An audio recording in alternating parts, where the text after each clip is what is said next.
Well, cheers, everyone. Welcome to Bourbon Neophyte. Long time no see. Got my glass ready, and if you were read in the comments, I poured a little Rock Oyster by Douglas Lang, coming in at 46.8 ABV to start everything off. And I hope everyone had a great weekend. I did. Kind of relaxing, small bit of stress, but when you're up at camp, things just happen from time to time and you can't control it. But I hope everyone has enjoyed their weekend. I know, like I said, I know I did. I'm actually enjoying this little sip right here. And I think, let me look. I did. I had it in my hand, set it down, picked up something else. Well, y'all know how that goes. It is what it is, people. It is what it is. But I'm glad to be here with you. It's been a few weeks since I last sat down in front of you like this and chatted with you. But it was just a heck of a week last weekend. But all is well. Life is doing good. So that's all that matters, and that's what's important. You just never know when she's going to get one of those flare-ups, and it just happened to be that weekend. And so it was better for me to kind of just sit, wait, and see how things went. But that being said, let's see who popped in here. I know Marty was in here early. He always pops in here, but always appreciate it when Marty pops in. And then, of course, we got Brian here. Always good to see Brian. And then we got Ed. Always good to have you, man. Appreciate you being here. Cooler running. Cheers, brother. Always great to have you. Hope all is well over there where you are in Ireland, sir. But great having you as always. Eric. Cheers, brother. Appreciate you being here. That's for sure.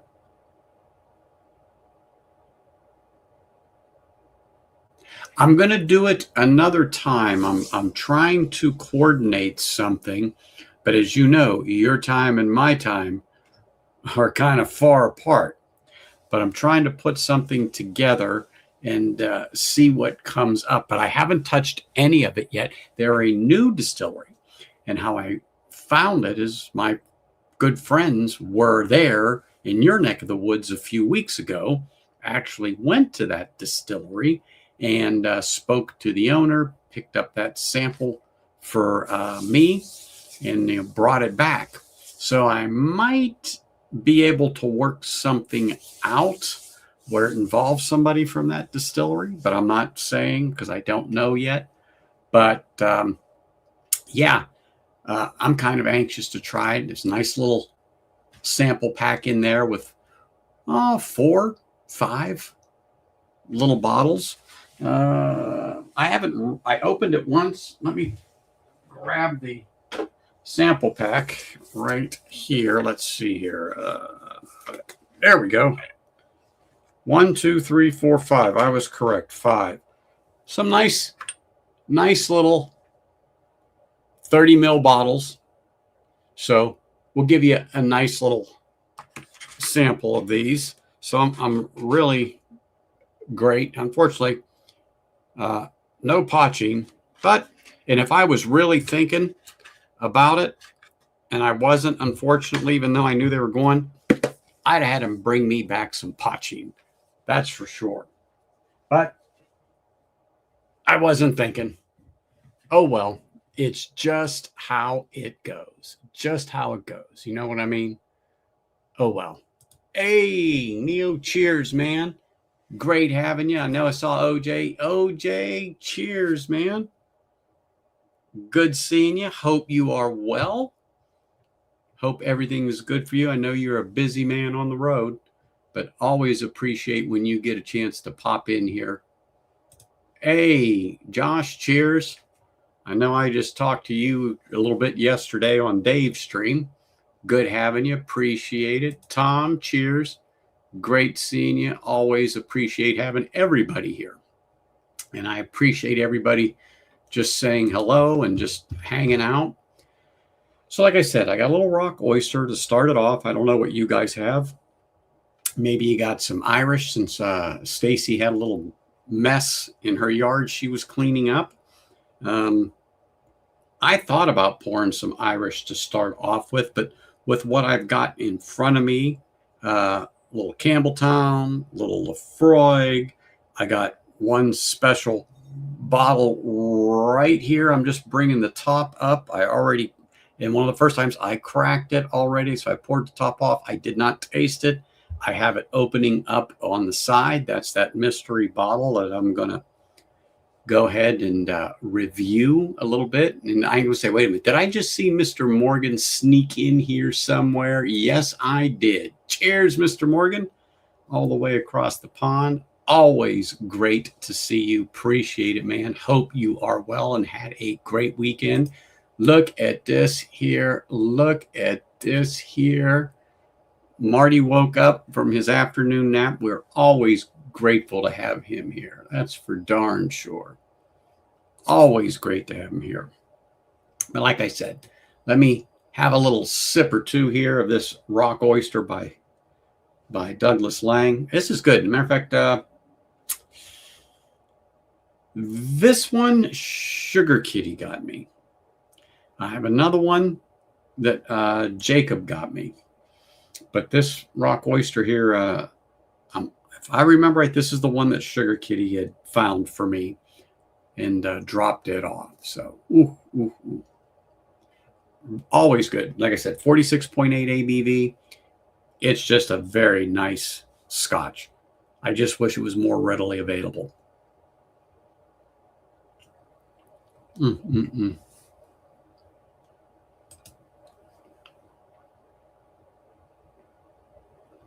I can't believe it. Wet over there and in the UK. Wow. I can't believe it.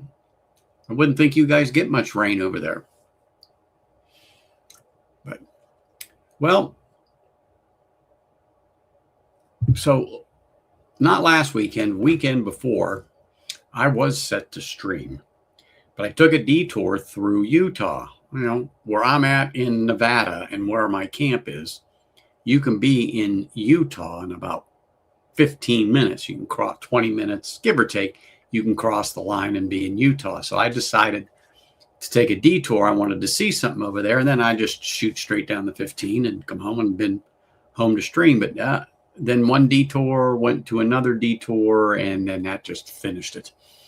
Was at just doing a little, I don't know, sightseeing, touristy stuff. And it just kind of got, it happened. So anyway, so that's why I wasn't here 2 weeks ago. And that was just like last weekend. Totally just something off the cuff happened. It is what it is.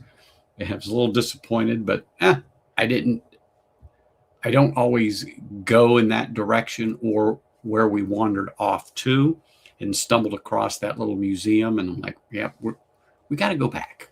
Her and I, my wife, we got to go back and spend a little more time in there. It was nice. It was nice. Hey, Prescription Bourbon. Cheers, man. Good stream last night. Enjoyed sitting there for a while and listening to you and Josh and everyone else in there. It was a great time. So appreciate it. Hey, hanging. Did Brian ever show up?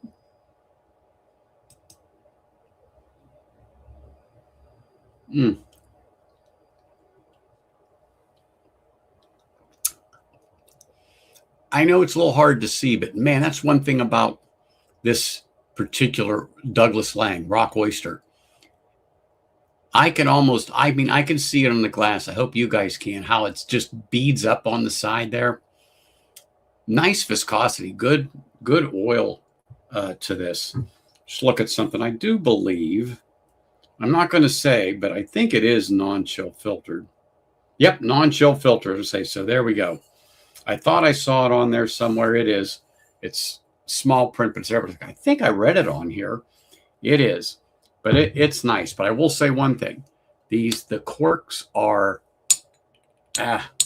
You got to watch these corks on these bottles.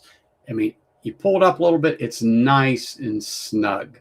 So I just have it to where it's just a bit snug, but these corks shrink up and get loose. And so you got to watch on some of these bottles. I mean, it is what it is. We all have experienced something like that. Let me put that back in the tube because I'm like, well, why don't you just pour a little more in there? Nope, I've got a couple more I do want to get into. So let me just set this right here on my shelf, right here by my feet. There we go. So what's everyone got in their glass tonight? Let me know here because I've got these other ones ready to go. Like I said, I got the sample from BourBen right here.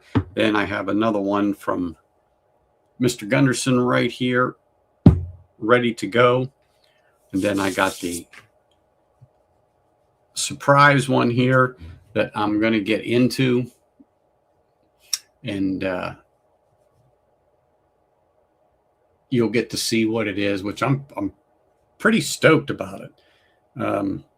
I've known about it. I just haven't seen it. And so, yeah, it's like, wow. Sorry, I'm staring at it and going, yeah. Oh, well, let me just finish this little drop here.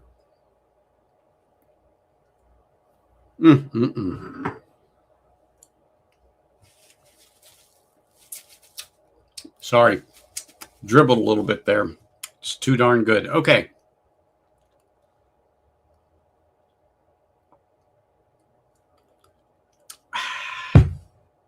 All right, man, that was good. That should have been in that forgotten but not gone stream that I do. And I am due. I've got asked about that last week sometime. And I wasn't sure when I'm going to do one. And then I'm thinking, you know what? I'm going to sit down. I'm going to look at some dates. And I'm going to pre-make a thumbnail. So everybody will have a little bit of time for you to go and find those bottles you just hadn't touched them in a minute. And when you see that thumbnail, you can plan on pulling out 1, 2, 3 bottles, whatever that it's been months or maybe even a year or more. It's not that you don't like them. It just got further back in your rotation because other things got put on the shelf. Bring them out. So it's forgotten but not gone. That's the name of the stream. I will let you all know via a thumbnail will go up and it will have the date on it. It's going to be a couple of weeks out, and that'll give you enough time to find the bottles you want to pull out and open up on that stream and just give them another whirl. Hold on here. Did someone sneak in on me here? Doers 32. All right. I can tell you, I have not had that. And it is nice in that glass. Here we go. I thought I saw Viking bourbon. There we go. I just had to look on the stream. Cheers, sir. I drank my last one, but I have a Glen right here ready to go for you, Paul. But cheers, man. Appreciate you being here. Thank you, sir. Always good to see you. So, BourBen dropped this off a while ago. It's Lang Campbletown Journey. It's a blended single malt Scotch coming in at 46 ABV right here. So I poured this in the Glen just before the stream, and I put a little stopper on it. And I know I haven't had that, but I've heard about it. So I am looking forward to it.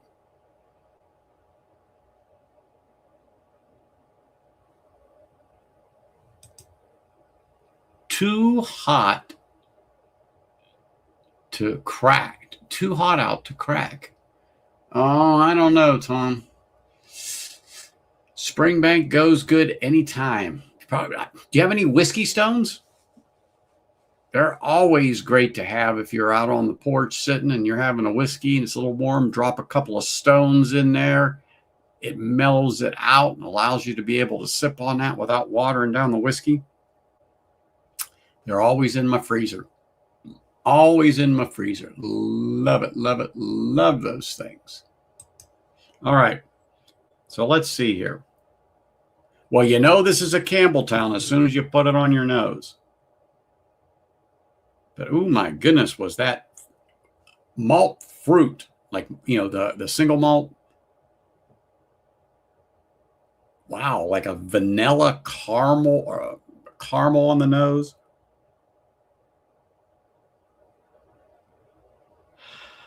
Wow, that was something on the nose. That first,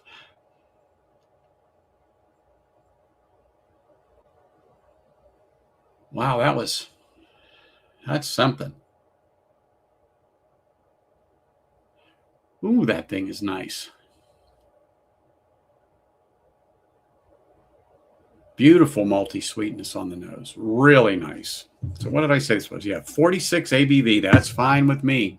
That's fine with me on there. Has anybody tried that Campbelltown Journey? I think it came out 2023, 2024. Don't quote me, but I think that's where it had had come out at.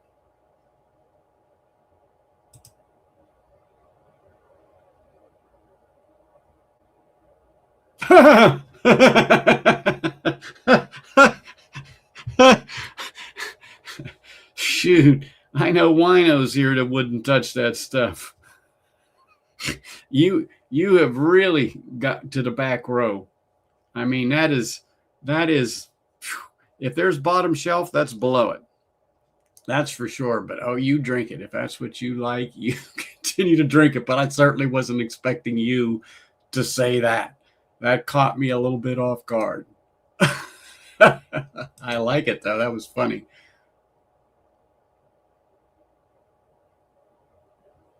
Find the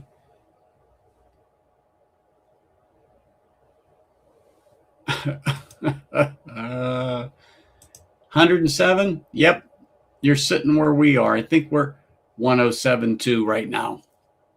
Just freaking warm out there. Well, it's not really warm. It's hot. But okay. Yeah, this is really nice. Hunter Lang Campbelltown Journey. All right. Let me take a sip here and let's see what this thing is like.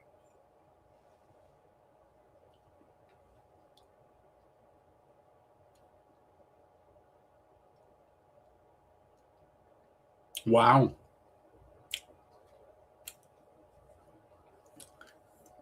Man, I just wish this thing would show up here. Let's see. Let's see.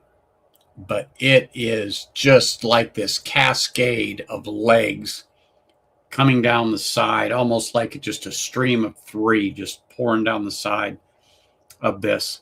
And now it's breaking off into smaller branches. Good mouthfeel. Wow. You know, there was a hint of peat on the first one, and I figured Campbelltown that there might be some on this. I'm just not pulling it out right now. Let me grab this another sip here and see what comes up.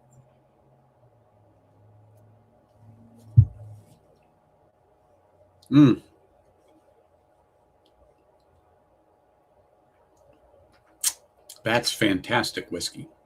Really is. Ooh, man.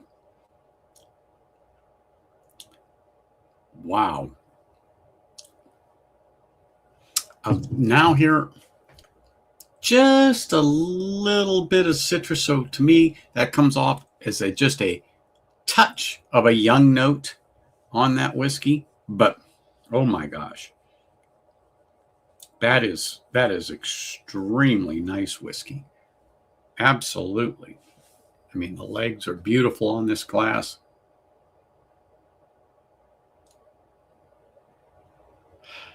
That is a lovely glass of whiskey. Wow. Not quite, I'll be honest with you, was not quite what I expected when I took that first sip. And the second sip, oh my goodness. Hmm.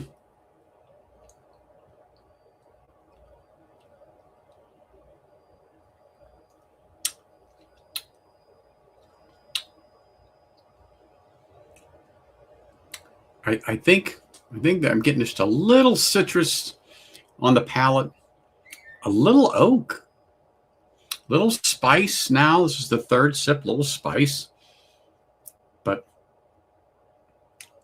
really good oily texture remains right now, and I like that. But that is good whiskey right there. That is very good whiskey. Nope, didn't tell BourBen I was even cracking this thing tonight on the stream. There we go. So I knew I saw great grandpa around here somewhere. There he is. There he is. Mm-hmm. I know there's a lot of people want me to divulge what the last surprise bottle is, but we're going to wait a little while longer here before you see what it is. But I already got it poured. It's sitting there. It's waiting. I'm waiting for it. Grandpa's waiting for it. Marty's waiting for it. Oh my goodness. All these people. That's right. Say hi to great grandpa. Hey, look at this. What's up, Uncle? Cheers, sir. Appreciate you being here, and everybody's coming in to saying hi and smashing that like button. Always appreciate that. Thank you. Thank you.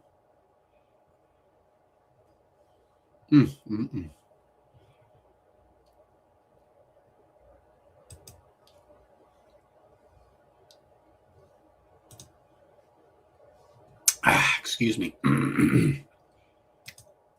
Man, that really was some good whiskey. All right, let me finish this thing up here.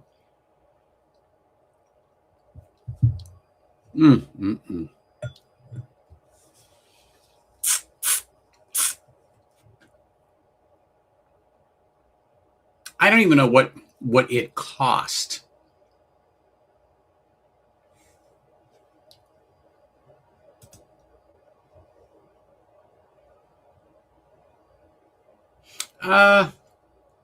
Yeah, if you're referring to the bottle that I'm going to reveal after this Laphroaig, it could be an Isla. Yes, it could be. Yes, yes, yes. Yes, it very well could be. Let me have a sip of that. I'm telling you, man, that was a nice whiskey. Lang Campbletown Journey. It's a blended Scotch coming in at 46 ABV. Well, thank you, BourBen. That really was a nice little dram to have.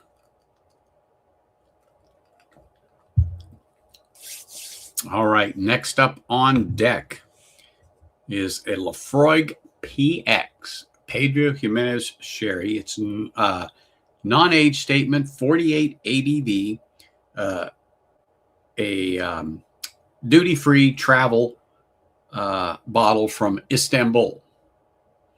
So Eric dropped this off to me and wanted me to give it a try and, well, twist my arm because it's sherry. You know, if I have to do it, by gosh, I'll do it for you guys and gals here. Absolutely will. So I poured it. I placed it in a glass here, and it's just been sitting waiting for me to raise this thing up. Beautiful, dark, almost mahogany color on it. Really nice.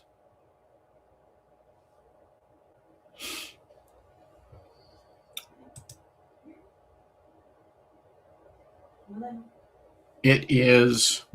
You're talking about what I have now, James? That's a Laphroaig PX travel exclusive or travel value from Istanbul, duty free.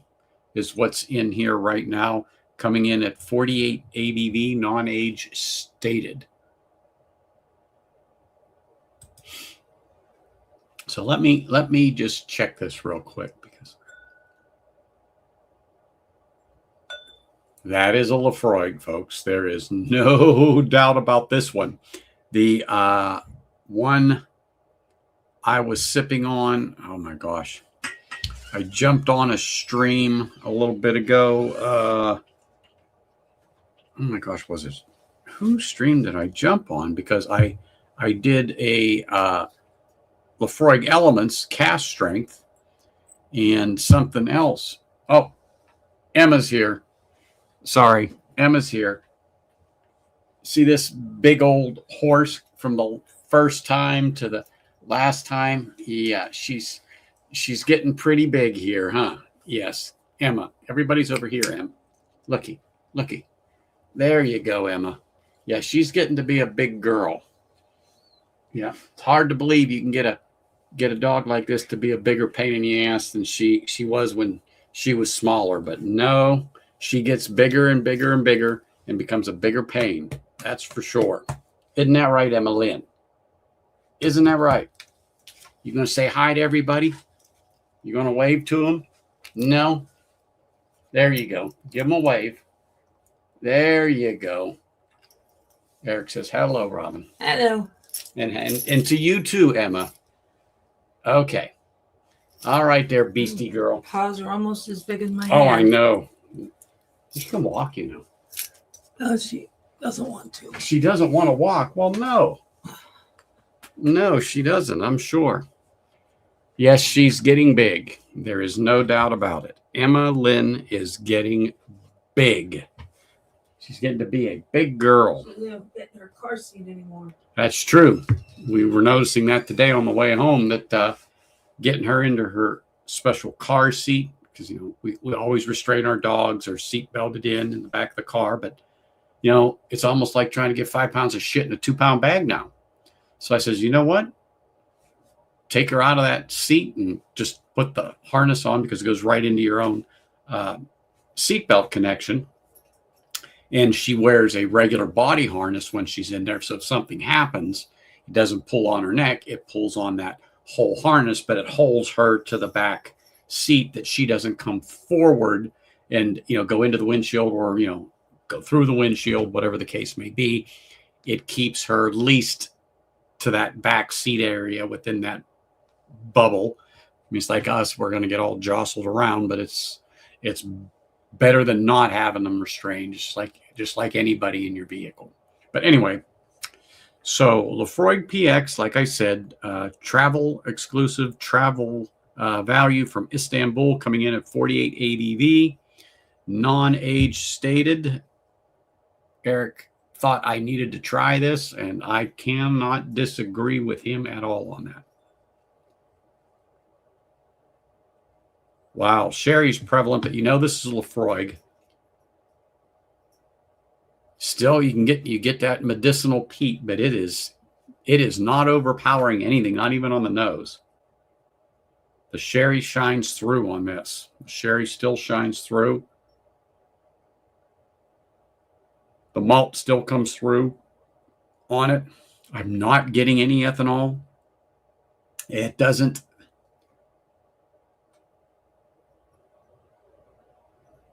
Little barbecue. Just got a little barbecue on there. The proof doesn't show on the nose. Oh yeah, there's that little barbecue note again.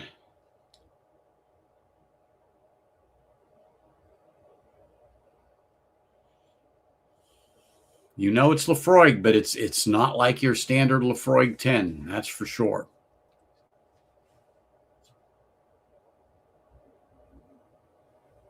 Oh, hey, Richie. Cheers, sir. Appreciate you coming, saying hello, smashing that like button and all. Oh, that Oloroso cask is just fine. I prefer the PX, though, James. I think the PX, and depending on how long, either Oloroso or PX, they leave it in there. I just feel that that Pedro Jimenez cask, just that type, to me, I just like it. I don't know how else to say it. It's just my preference. Oloroso, I'll take. I don't have a problem with it. Port cask finish, I'll take it. I don't have a problem with it. I just like the way that PX sherry, what it does to a whiskey. That's just a preference of mine. But I say that about sherry if I just see it on a whiskey, regardless. All right, let's take a little sip of this.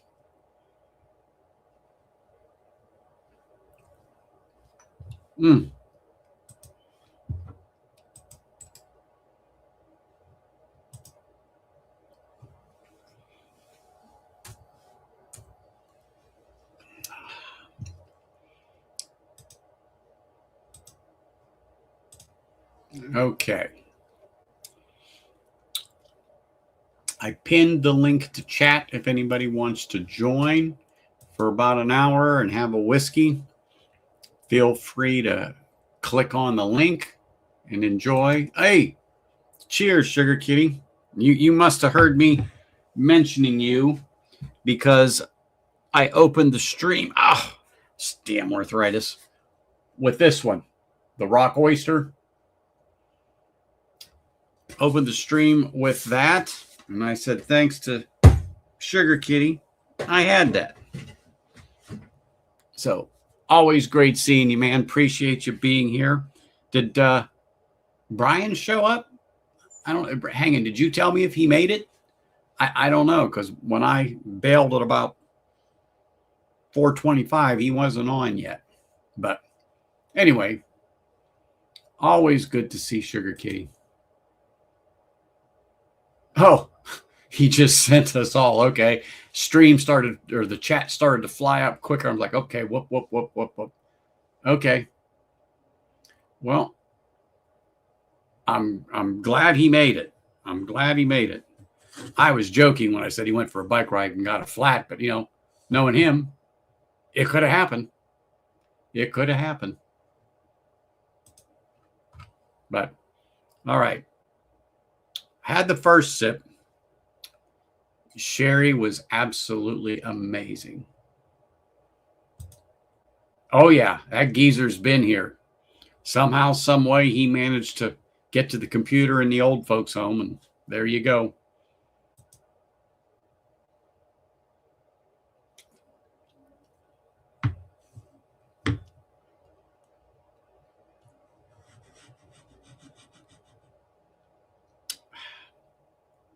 Wow. It's amazing. I said this when I was sipping on the Cask Strength Elements. Damn it. I can't remember whose stream was on because I popped on and said, I'm going to have a pour. And shucks. I know it was a week ago, and I've slept since then. So, oh well. Oh, I know who it was. Ken was on. And I forget where the hell he was. Scotch Down Under. He was on. That's where I opened him up. I said, I'm going to have a little bit. So anyhow, neither here nor there. I think it was a Saturday afternoon. What the heck? But very nice. 48 ABV. The sherry is perfect. And the medicinal note, how Laphroaig is, I'm telling you, I mean, if any one of us that likes peat, if you tasted this, you would say no. The peat definitely does not push through anything in this whiskey. The sherry isn't overwhelming at all. The peat is like the third wheel. It's definitely sits way in the back seat, probably in the damn trunk. But it is good. It is not overpowering the whiskey at all. It has a good mouthfeel. It has good viscosity to it. Just got that bacon note, or not bacon, barbecue note again on there as I was getting ready to take a sip.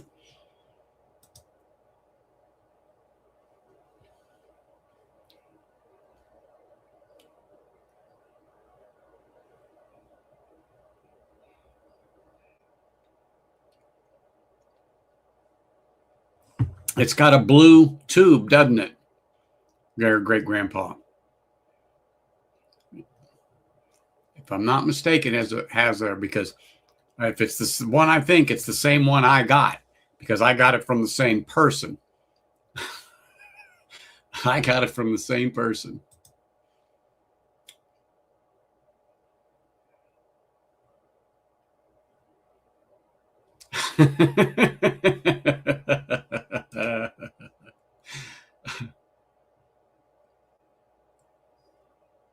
For $50? Oh yeah. Oh yeah. If you can get that on special like that, oh hell yeah, I'd buy it.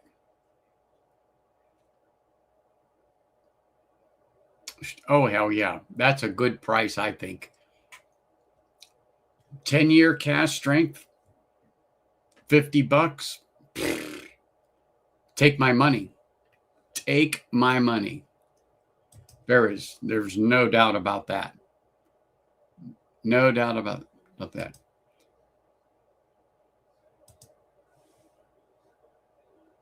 No, because I was actually on with them. Because I actually, when I saw your name go by, I went, no, I wasn't on. I haven't been on one of your streams in a minute. I haven't been on one of your streams in a minute, Marty. I see them when you pop on Tuesday and or Wednesday. I mean, because you did one back to back, one on a Tuesday, one on a Wednesday, and stuff like that. But now that I'm not up at 1:30 in the morning for work, whew, that was a rough. That was a rough summer, being up at 1:30. Oh my goodness! Now it's 3:30, just depending on what I got to do, because it's just a lot better. Trust me, it's a lot better. Hey, $15 is $15, but at that price, I'm sorry, I'd buy it up here too.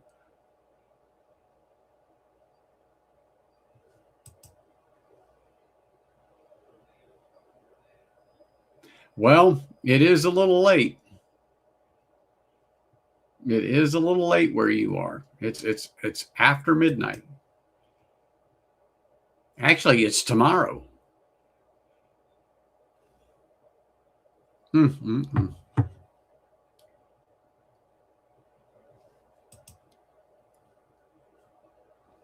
That is true. Absolutely true.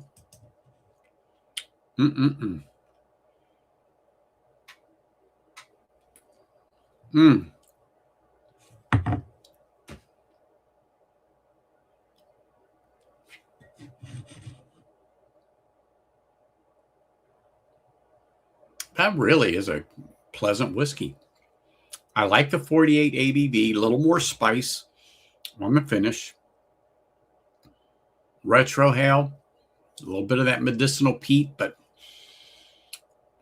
it's nothing, in my opinion. It's nothing but something to accompany the rest of the flavors that are in the whiskey. The malt, the barbecue,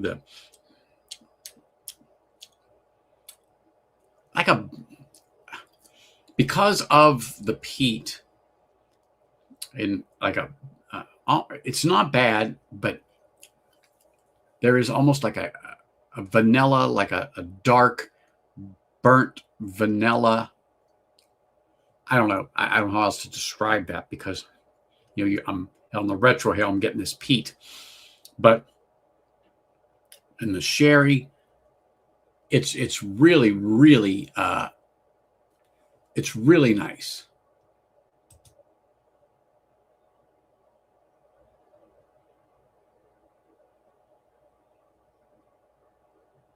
I didn't even think there'd be Talisker in here. That never crossed my mind. That never crossed my mind. But it's lovely. It's lovely. It's not like Laphroaigs that most people know. I mean, it's definitely Laphroaig. You put it to your nose, you got it. You got it. But that medicinal note's, well subdued. Well subdued. and it's chewy. It does have some, it does. Oh my gosh, listen to me. It does, have some meat, have some substance to it. It's like I said, so it's a nice, I wouldn't say heavy, but good medium bodied whiskey, nice viscosity, good sherry notes on it, without a doubt. I mean, I've got the peat on the palate, but it's really nothing like you would think.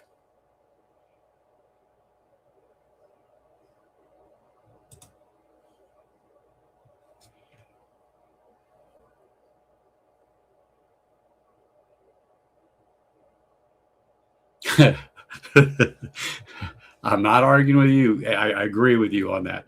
But yeah, Talisker, I just would not. I would not have even entertained it. But you tell me, okay, without a doubt. Cigarette extra, absolutely. Grandpa's still thinking, you put your 10 cents in the pack and in the machine, you get 2 cents still in the pack.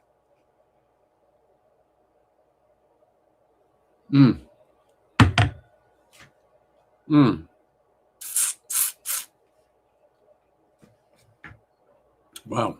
2 great whiskeys so far here this evening. 2. The Hunter Lang Campbelltown Journey, and now the Laphroaig PX from Istanbul Duty Free. Really, really a nice whiskey, both of them. Really a nice whiskey. Appreciate that, BourBen and Eric. It was really great. Thank you. Of course, Sugar Kitty, if it wasn't for him, I wouldn't have had the opening dram. So 3 marvelous whiskeys so far. 3 marvelous whiskeys. Might take...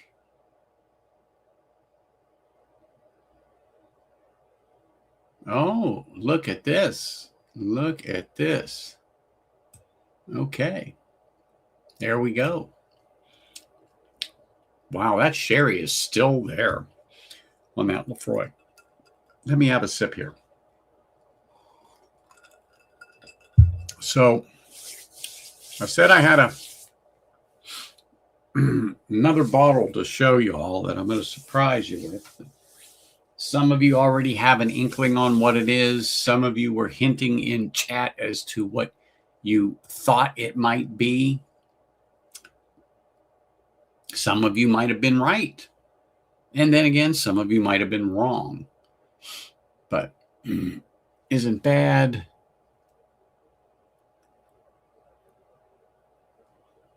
Ooh. In the rock oyster. I think that's what you're referring to. Correct? Sugar Kitty. What's up, Ed? Cheers, Anthony. How are you, sir? Good. How about yourself? Oh my God, I am magnificent. What's in your right hand as you lift up and take a puff? Oh, I am smoking a Caldwell Blind Man's Bluff Maduro. Oh, right. It's San Andreas. It's a gritty wrapper, so it's like mild sandpaper. So, but smoking pretty well. Just lit it up not too long ago. So. Good. Well, that's what I thought you were referring to, Sugar Kitty. Thank you for confirming that. I wanted to make sure, because when I'm scanning chat, I'm jumping from one conversation to another, but appreciate that. So yeah, Sugar Kitty was talking about this one right here, and what made me go that when he's talking about Jura, I was like, oh yeah, and that was funny. I started this off because I expected it to have some peat, and so when I went to the Campbelltown, which of course I was expecting to have a little bit of peat on that, And I just didn't pull any out of there. It just didn't pop to me like I thought it would, or even later on, but neither here nor there. It's all right. It's all right. I cannot complain. That's for sure. So this, I've got my little Top Dog Glen topper on there. I poured this little beauty to sit. It's straw colored, but it is a 10-year-old whiskey. Moving this thing over. I haven't taken the top off. Let me just do this.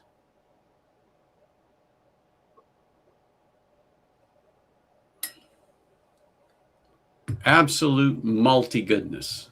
Yes, it is a Scotch. I kept the theme straight from start to the end here. It is a Scotch. Is it a peated Scotch? It is peaty. But I will say this again, the peat does not overpower the malty sweetness of the whiskey at all. At all. So the whiskeys I've had tonight, in the first one, I just grabbed it because of the first sample from BourBen being Hunter Lang.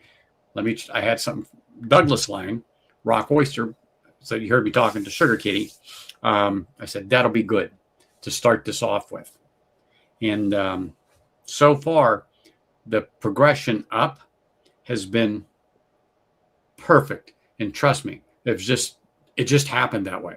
It's not like I thought about this shit in any detail whatsoever. The only thing I gave a little thought to was the first one and what can I open the stream with that would not either overpower it or be underwhelming. Mm-hmm. And I remembered the bottle that Sugar Kitty had found for me. So anyway,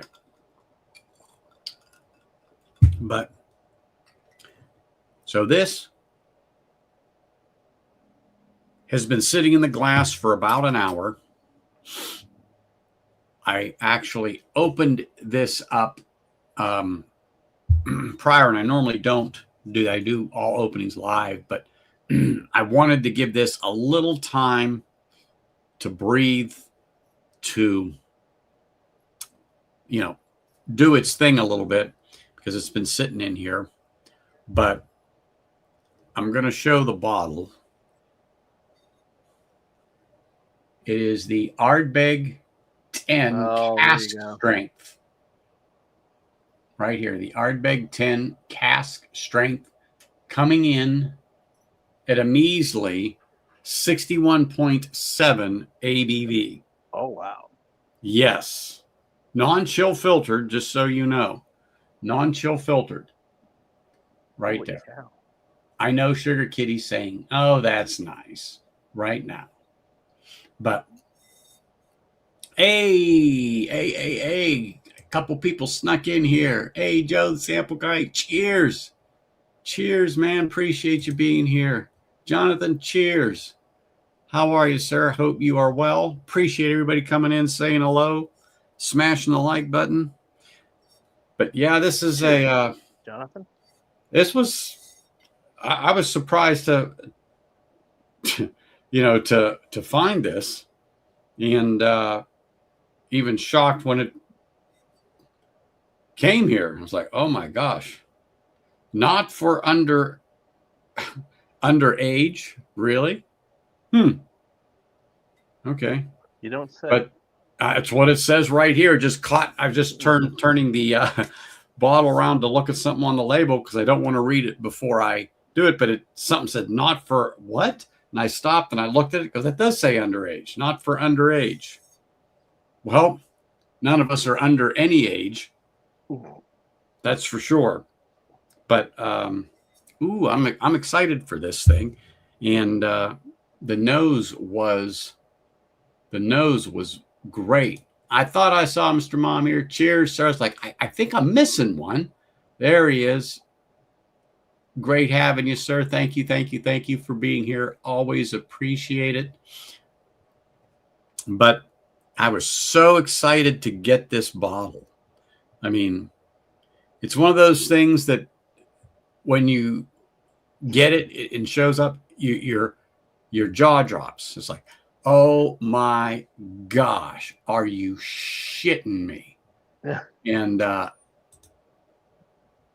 no, I wasn't. It's what it was. So I was very, very, very happy to get this. Extremely, extremely. So let me take the top off here. And oh yeah, yeah. You beat me to that punch. I was going to make a comment about great grandpa that we're all under geezer age, but I appreciate you putting that out there.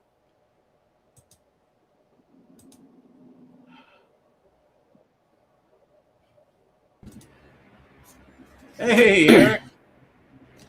That's Eric. right. We wouldn't. But I'll tell you what, right now on the nose,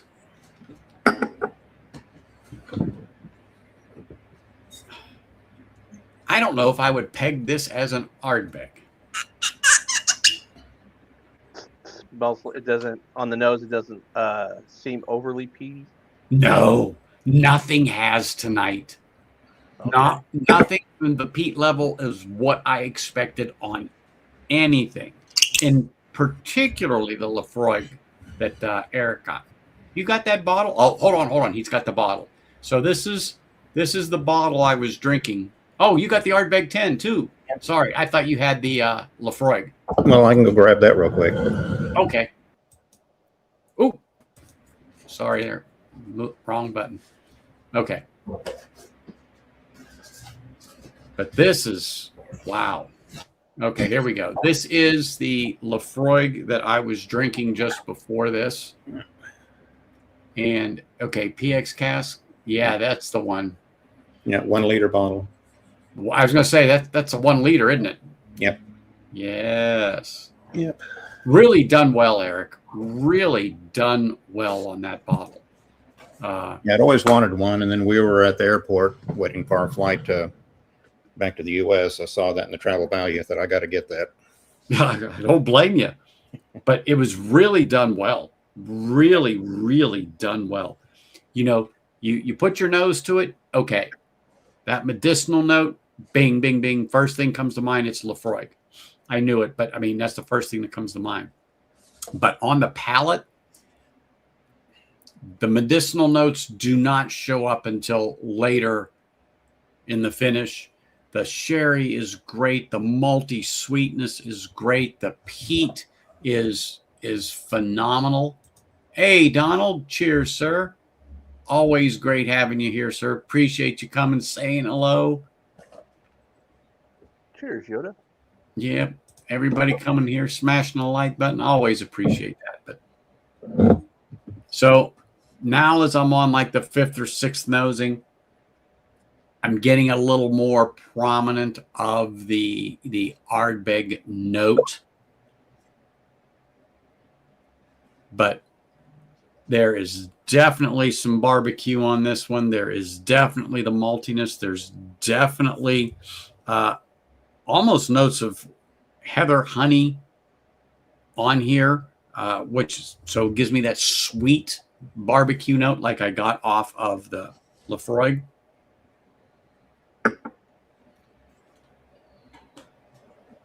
Man, this is nice. Really nice. I know you've got some of it in the glass, Eric. So that's why I even put it in this one for a reason. So I don't want to warm it up. It's just been sitting here. Oh my goodness. So let's get it on the palate. Cheers, everyone. Cheers.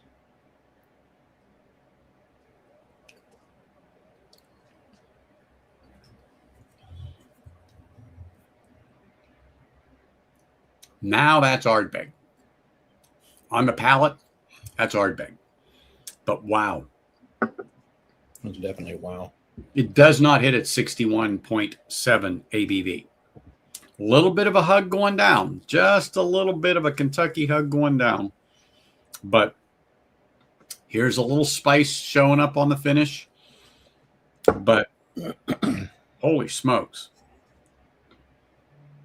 A 10-year non-chill filtered cask strength coming in at 61.7 ABV. Are you kidding me?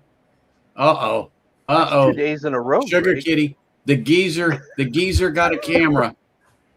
Emperor I'm sorry, Wolf, folks. He's going to stand up and show you the opening in his gown. it's in the back. This time he put it on right, but generally it's in the front. Yeah, usually they throw it backwards. Hey, you know that I read about that. I think I sent you that link. That is, I think it's all bourbon casks, Yes. and then it went into the casks. I think at 141 proof. I was going to say 140 proof, 141 proof. Yeah, because they knew they'd lose some ABV, just being Asian in Scotland. So it's like somewhere between 140 and 142. They put those into the bourbon casks, and they wound up with almost 124. Oh, but it doesn't drink like this. It does not drink like that at all. It does not. Not at all. It's just like it's Ardbeg 10, but just like refined down to just all the goodness of an Ardbeg 10. It truly is. I've got the Ardbeg 10 a couple of bottles back. I don't need to pull it out to compare. This beats it like a redheaded stepchild. It's like you took Ardbeg 10 and then made a roux out of it. You just boiled most of it off, and what was left is what you got in the bottle now. Oh, good God. Why do I even fucking come on? At his age, Sugar Kitty, he only stands up with help, but somehow he manages to flash the lady across the hall from him. Yeah, I felt bad, man. Greg, you're glutton for punishment. You got harassed last night. You couldn't get more than 2 minutes into this, and you're getting harassed again. But if they're not harassing you, it means they don't love you. So I'm looking for a new next door neighbor at the old farts home. The bad news is you got to help me with my bottle. And he's not talking about this bottle. No, just let's let everyone know. the one on the nightstand. Yeah.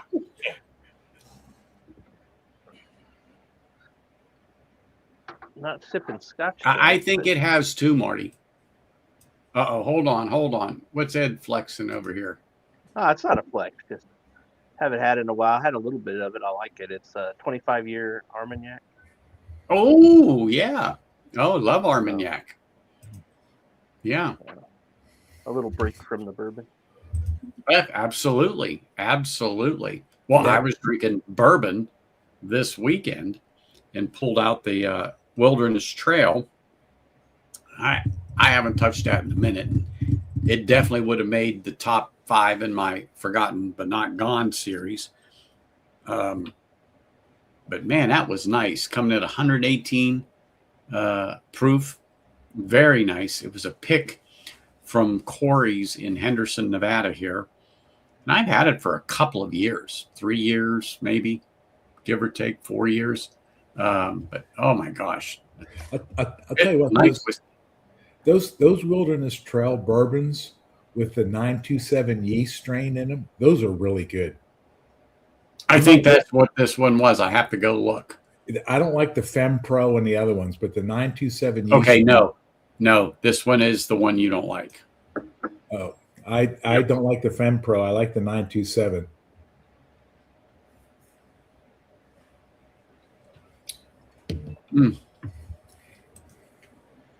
You can tell Sugar Key there's room for additional people on stream. If he wants to insult me, he's got to do it in person.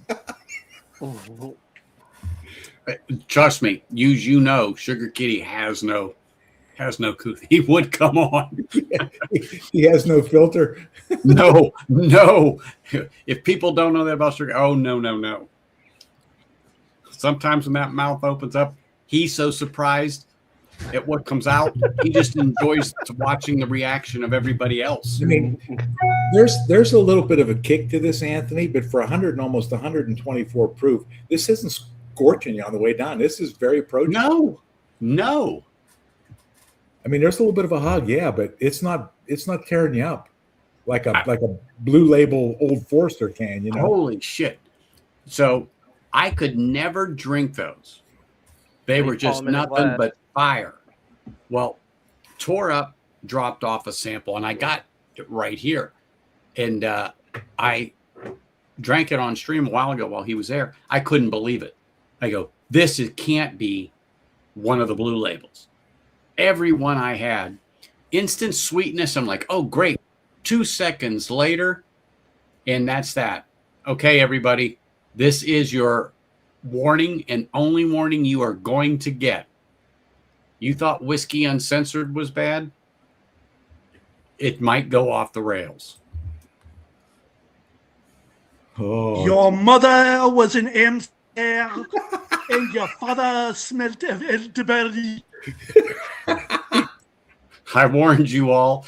For you It's, and the horse you came in on. Greg did it, folks. I'm so sorry. I knew it. As soon as he called that man out, I said, oh. Hey, Greg, you're welcome. Thank you. That's nice. And he gone. I knew it. I had that. I knew it. I just knew it. You threw the gauntlet down, and I was like, oh, it's on like Donkey Kong now. So there you go, people. You all thought I was kidding. That was from his heart, too, just so you know. Yeah. That was from his heart. That was meant with all due respect. All due respect. Absolutely right. And it was. It was awesome to have a Sugar Kitty appearance. Cheers to him. Always great to have him. Really is this? I think this. It's non-chill filtered. Is this it looks natural color too. has to be. Yeah, it looks like a bourbon cask. You know, It's very pale, straw colored, but like you said, this thing does not drink at the proof it is. It doesn't. It has a little bit of that hug going down. I mean, little bit, but it's nothing. Cheers, brother. That never showed up out there. I've never seen it. Okay. I've never seen it. Well, it showed up here. A guy got a box, and I bought everyone on the shelf. So if you need a backup, I have one in storage. I mean, I have not seen it. I have not, but it's just one of those things that, you know, there are only so many. It's not like they flooded the market. You know, it's not like the Ardbeg 10. It's just not an everyday thing. You know what I'm saying? It's just not. And the people that know, and when it shows up, we're going to grab the shit. Yeah. But I just haven't seen it. Well, and I'll give them their respect. First of all, people have been calling for this. So they did a committee release at a good price with the traditional labeling. They checked all the boxes on this one, you know. I think they did. Ardbeg did a great job on this cask strength. You know, 10-year, just boom. It's not like they haven't done higher proof whiskeys, but not this. This may be the highest committee release that they ever did. Now, there may be some single barrels out there that top this, but I don't know. This might be the highest committee release they ever did. I don't think. TV. Yeah, I'm gonna say, because what's that? I've got one here. I forget the frickin' name of it. It is a committee release, but it was done with, was it black rice or something like that? Shucks. It was something odd, but it's very good. Very good. Well, they did that black, and that was either in New Zealand or Australian wine barrels. But Nope, that's not it. Okay. Nope, I know that's not it. But the fact that this Yeah. went into the barrel at 140 some proof, I mean, that's Oh yeah. Oh yeah. I think Ken said he picked up a bottle when he was out there a couple days ago. But damn, he should have. I think he did He should have. because he missed the drop in Aussie land, so he said he got himself one. Yeah. Well, that's good. I missed his last couple of streams. Mr. Hall, cheers, sir. Great having you. Appreciate you popping in and saying hello. Cheers, William. Smashing that like button. I caught the one where the last day he was at Laphroaig. He went to Lagavulin, Yeah. Ardbeg, and Laphroaig. Boonahaben. Yeah, Boonahaben. I should Well, put yeah. on there. That's nice. I think the last day he went to the big three. He went to Lagavulin, Ardbeg, and Laphroaig because they're all close to each other. And his last stream was probably like, I don't know, just guessing, it was probably 5, 6 o'clock in the afternoon. He was sitting on the picnic table outside by the bay at Laphroaig with the #1 warehouse in the background. Really nice. Yeah. Yeah. I saw that. I think that was the thumbnail. But, yep. But this is very, very, very, very nice. Very, very nice. Did the old farts from the home drop that off?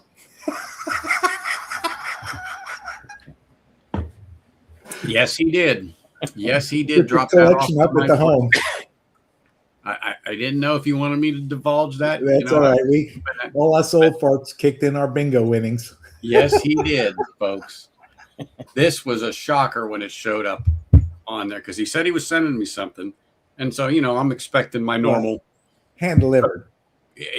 Well, of course, when I seen that little scooter coming down the road and you trying to steer it with that one little hand of yours and, going down there, it's like, but Actually, it was a wheelchair with a sidecar. full of bottles. Yeah. Full of bottles so you can make it. But yeah, this shocked the living shit out of me because I'm thinking, why the hell did he put it in a box so tall? I'm like, and then when I lifted it, I went, and I shook it up a little bit. I'm like, what the hell did he put in here? I opened that up. My wife was standing there and I went, holy shit. He dropped off the whole damn thing. Yeah. The whole damn thing. I was like, oh my gosh. I stood there for a couple of minutes and I told her, he dropped off I'm holding the bottle. He dropped off the whole damn thing. The whole thing. I'm going to put some stuff together for us. I think Marty's friend Toby's I'm going to send him some for a blind coming up. So I'll get that out either tomorrow or the next day. Okay. There you go. Hold it. Good evening. Wait a minute. Let me get my revenge. I got to get my revenge. I love that. The doggy casino. Go Pens. Damn sugar kitty. Oh my gosh. That was good. That was good. I like that one. What's up, Brian? Nothing much. Good to see you, my friend. Appreciate you popping on. Oh, look at this shit here. Northwest, what's up, man? Hey, I got a story for you, Mark. So I took a friend of mine, it'll be a week this Wednesday, some tropical peaches. And we were partaking in a bit of the leaf at a local watering hole.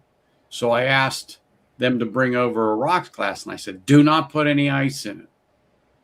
So they brought it over, and he sat down at the table, and I said, and I heard him yell, he ordered a rye, and before I could get a word in, because the bartender was grabbing things, she, poured him a rye and, brought it over to the table. And I said, 1, I was trying to get you to stop. 2, I apparently didn't yell loud enough to say, "Don't put ice in the damn glass." But anyways, it's brought over to the glass.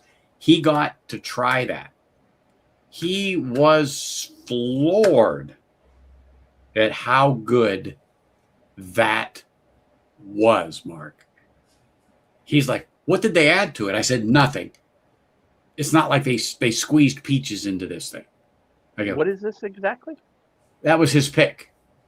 Oh, okay. Northwest Bourbon's pick, tropical peaches. And so I had some, and I let my friend here try it, and that 2 ounces went down quicker than you could ever imagine. He kept saying, that has to be. I said, no, it is not a fireball. It's not like they added shit to it. I go, this is not it. And he goes, it drinks nowhere near the proof. I go, I know. Trust me, I know. It is fantastic whiskey. What's it? It's a rye, Anthony? No. Oh. No. When he came into the bar we were at, he generally will get a rye, so they automatically pour it for him. And I was trying to get him to stop. This isn't good rye. Was this a bourbon pick or a Yeah. pick, For Northwest. Yeah. Which bourbon? What was it, Mark? Do you remember, Eric? Yeah, it's American single malt. Okay, American okay. single malt. Yeah. Yeah, I was going to say, was it American single malt? But I didn't want to say that because I couldn't remember on there. Okay, hold on. Let me highlight that. Boom. Copperworks. Okay. I've Sorry. heard them. Yeah, Copperworks right there. Tropical peaches. He just could not get over that whiskey, and he talked about it for a good half hour, 45 minutes. He was like, "Oh my God."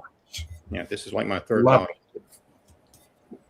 And that he had no idea what he was getting or anything like that. You know, it was totally off the cuff. And I let him have a couple of sips. And I said, "What do you think?" He goes, "Is it flavored?" And I go, "No." He goes, "I'm getting peaches." "I know." I said, "Keep going." And then he had a little more because I poured it in a glass. And then he goes, "I got to know what this is." So I gave him the rest of the bottle. And I said, "That's for you." He dumped the rest of it in the glass. So good 2 ounce pour. And he just sat there and his foot was a tapping. And he was like, "Oh my goodness." I go, "I'm telling you." Was it finished? No. Just a straight. What Wow. was it? Okay. What they put it in? Anthony, that was Eric, gonna be my Eric's next got the question. bottle. Eric's got the bottle. is it like bourbon or was it kind of sherry cask or it could Oh, be it's sherry? American oak. Yes, not. What was that, Eric? I'm sorry. I'm sorry. I didn't hear what you said. No, I said it's not refilled. It's a new American oak. Okay. So it's a bourbon cask. No, it's not. It's just it's it's not a refill. It's new oak. So it was. Oh, it went straight into it. Yeah. Wow. Yeah, it's not bourbon influenced. Yeah. I think it's just how it reacted. That's crazy. But Maybe It's awesome when you get a unique offering like that, maybe right? it was Because it's something that can never replicate, probably. maybe it was a cask like they know the age like they used to age them for more than like 3 days. Yeah. Yeah, the Yep. staves were aged, or the wood for the staves was aged a lot longer. Or I don't know, but it caught me like when I reviewed it. There wasn't any words. It was like, oh my gosh. It was like when I did that. I was the first one to review Independent Joe's first pick he did, and I'm just like, where is it? Here it is, Onyx and Amber, and holy smokes, this damn thing is freaking amazing. 43.6 ABV, 71.8 143.6 proof, 71.8 ABV, 20-year-old, Onyx and Amber. This thing is phenomenal. Phenomenal. And it does not drink at that proof at all. Is that American whiskey? Yeah. Okay. And I never heard of Onyx and Amber, to my knowledge, before that. I think the first time I had heard it was Dara and Matt Porter. I think they did a pick or something with it Really? early on. Yeah, I could be wrong, but Rebecca I Drinks did a swear pick it could too. have been. That's the first time I had heard that label. Yeah, I never heard of it. And then I got a thing to one of the people that got a email to, hey, if you want it, you and the select few, can buy it now. I bought it. And you got one too, didn't you, Eric? Mm-hmm. But mine's Yeah. only got about that much left in it. Yeah. And but holy smokes. What a good dram. The tropical peaches and this one. Truthfully, what a good dram. So Okay, yeah, Richie's got. So it was Dara, not Matt Porter. It was Dara that picked it. So Okay. And I like I said, that's what I think maybe threw me when you said it was Matt. But I don't know. His neck of the woods, I believe they're out of Colorado. That's why I immediately assumed that he was either a part of it or had done one himself. I think it should be fairly local to him. I think Anthony's bottle, if I saw the logo right, that was what, El Torito on the Yeah, Yes, yeah. yes. El Cerritos. Yep. Yes, it was. Yes, it was. But Do this they art ship- bag, Do no, they ship everywhere or no? I don't know. I didn't ask Joe that, but they shipped to me. Yeah. Well, they ship to some states, but there's some in California that'll ship everywhere, and some that'll ship maybe to California and one or two other states, but that's it. I Yeah. knew they shipped, but I know High Proof and High Times. Those are two different bottle shops that I know they ship pretty much across everywhere. I across the think country. Feng does too. Feng. Yes. Yeah, I've bought some. I've gone there. That's an interesting store. Went in there one time. That's kind of crazy. The I'll stuff tell you they what, got. Ed. I don't know what's available to buy. What you got to be like a regular customer, but some of the shit they put on, they've got tons of great bottles on the website. Now I don't know what everyone can get. You might have to have points or whatever, but they've got some great bottles. No points. You go into their store. It looks like a large just office space, and they've got shelves on either side. Not a ton of stuff on the shelf, and everything else is in boxes. And they're like putting together, the shipments and stuff. So I had bought it online and then just went and picked it up because it wasn't too far away. I mean, it was, probably about 30 minutes away from me. So I said, well, what the hell? I'll go and check this place out. Never seen it or heard it before. So Is the pricing good? it's okay. Okay. I think, let me put it this way. It's okay for California. For other parts of the country where you're used to seeing stuff at MSRP, not so much. But for California, it's okay. So it really depends because they have a lot of different stuff, a lot of highly allocated stuff. If you're having a hard time finding something that, most places don't have, it's a great shop to go look at. But you're going to pay a little bit, but it's not completely outrageous. It's not like liquor store prices. I used to know a guy. I haven't bought much off him lately. When I first started, I got a bunch. But I used to have a guy. I bought some stuff off of Emilio's Beverage. It's somewhere in LA, I think. And he was giving me prices. I mean, it wasn't MSRP, but it wasn't stupid secondary prices and stuff like that. Yeah. So, and he'd get some good stuff, but I haven't talked to the guy in a while. I should probably give him a call. You never know what drops there. Well, Sugar Kitty, New Jersey is like the redheaded stepchild of the United States. I used to get stuff off of Rock Wine Spirits out of New Jersey, which ain't too far from Sugar Kitty. They used to have all kinds of crazy stuff. I haven't looked at it lately, but They used to have good picks, and then they'd get some allocated stuff at a reasonable price. I actually got a 14-year-old Knob Creek and wound up giving it to Whiskey Mountains because she's the Knob Creek fan. This is like 4 years or so ago. They had a pick. I ordered one. He said, we're out of it. It shouldn't have been available. He said, but I'll do you a favor. We have this one back there. And it was like a 14-year Knob Creek. And I sent it to her. Oh, I'm sure she didn't like any of it. Yeah. She sent it back. Yeah, send it back. So you were talking about a Knob Creek. Let me see. Sent the bottle back and said it was empty when it got there. Yeah.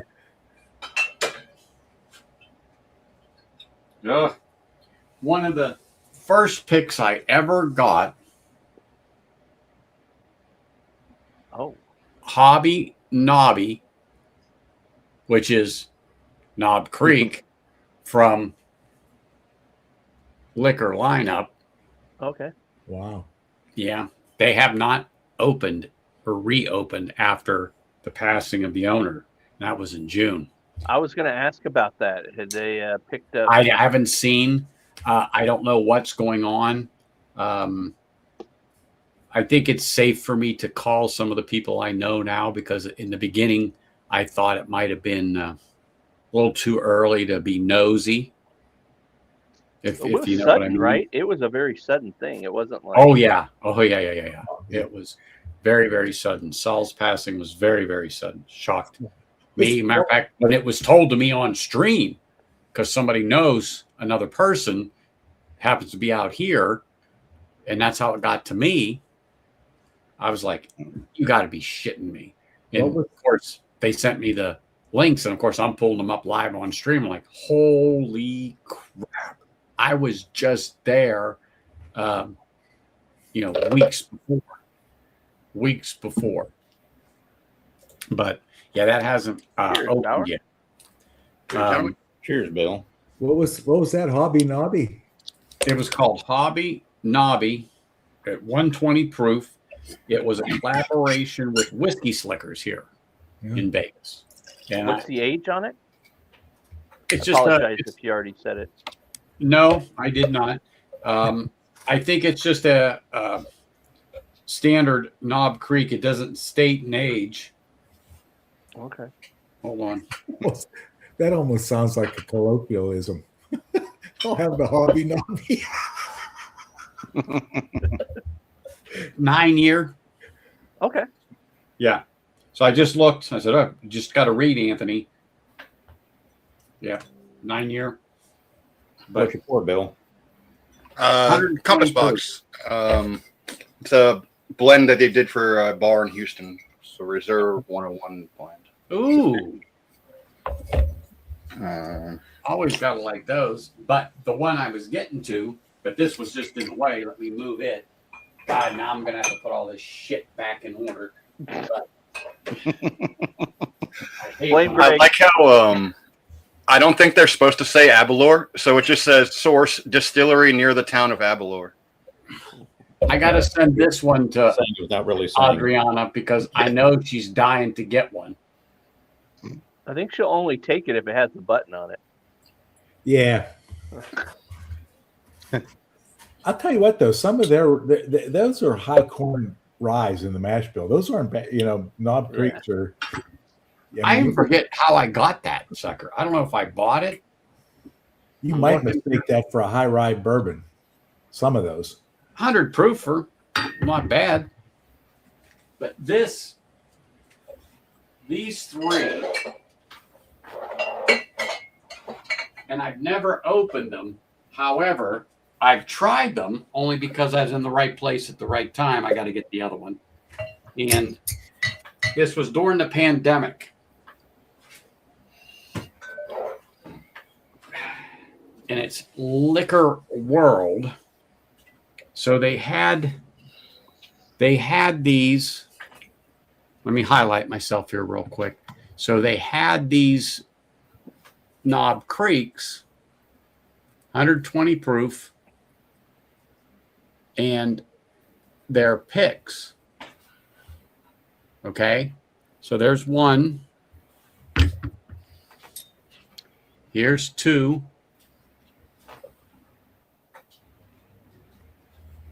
And then here's three.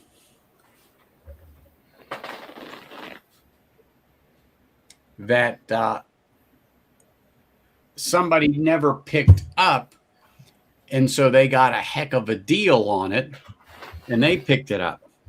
Well, my wife and I were just out and about because, pandemic time, I had a lot of time on my hands. Wasn't doing much. And we went in there and they had them. So I tried them. I was like, holy crap, they're good. Well, they were nice and, gave me a couple of nice pours besides my wife who was driving anyway.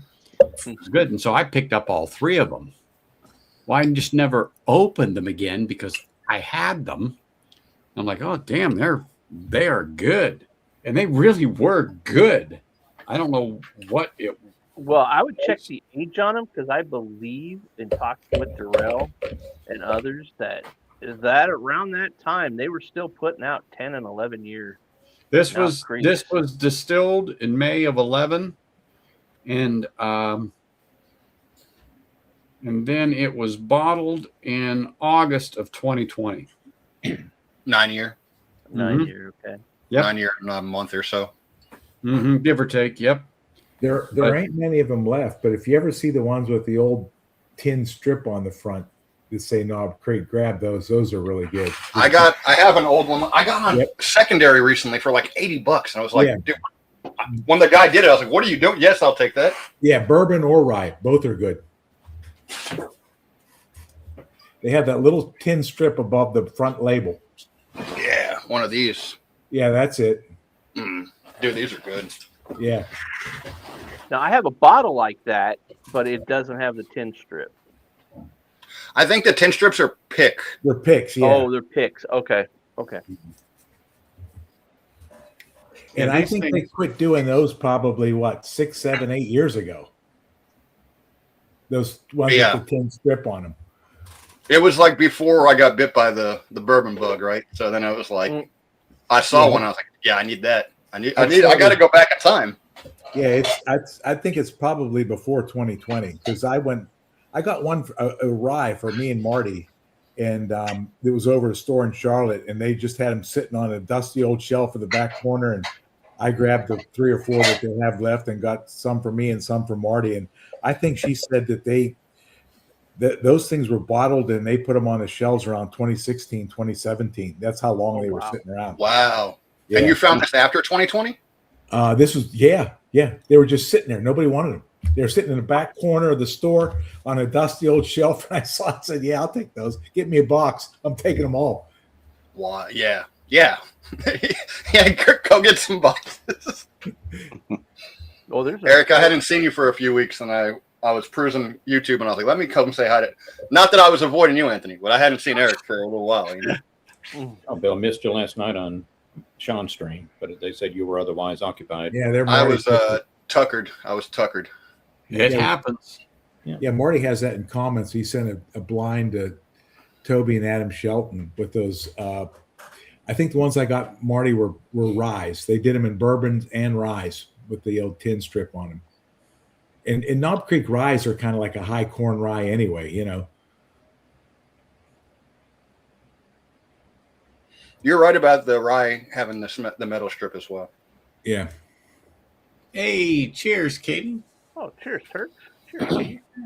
Appreciate you stopping by, saying hello. Always good to see you.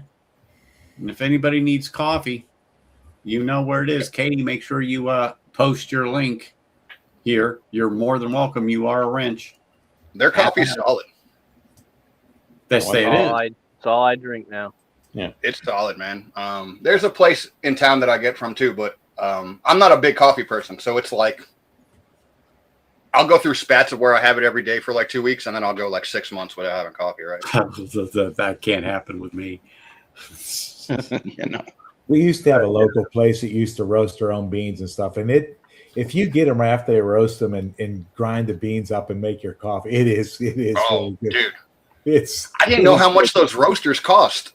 The one they were showing me, I mean, it has like analytics like you would put a car on a dyno, right? Like there's all these graphs and charts, and it's like, what is going on?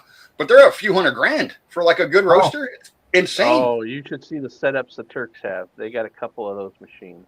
Yeah. It's wild, man. Yeah. And the local place, he would get, not very often, but once in a while, he'd get like maybe a 50-pound bag of the Jamaican blue coffee, and he'd get like maybe a 50-pound bag of the real Kona coffee. You know, it's when you buy it, it was like 30 or 40. This is a while back, $30 a pound. You know, after he roasted it. But I'll tell you what, when you do that and you just get it when he's done roasting it, and all the oils and enzymes are still in those beans, it's unbelievable difference. Yeah, and Katie could speak to that, I'm sure.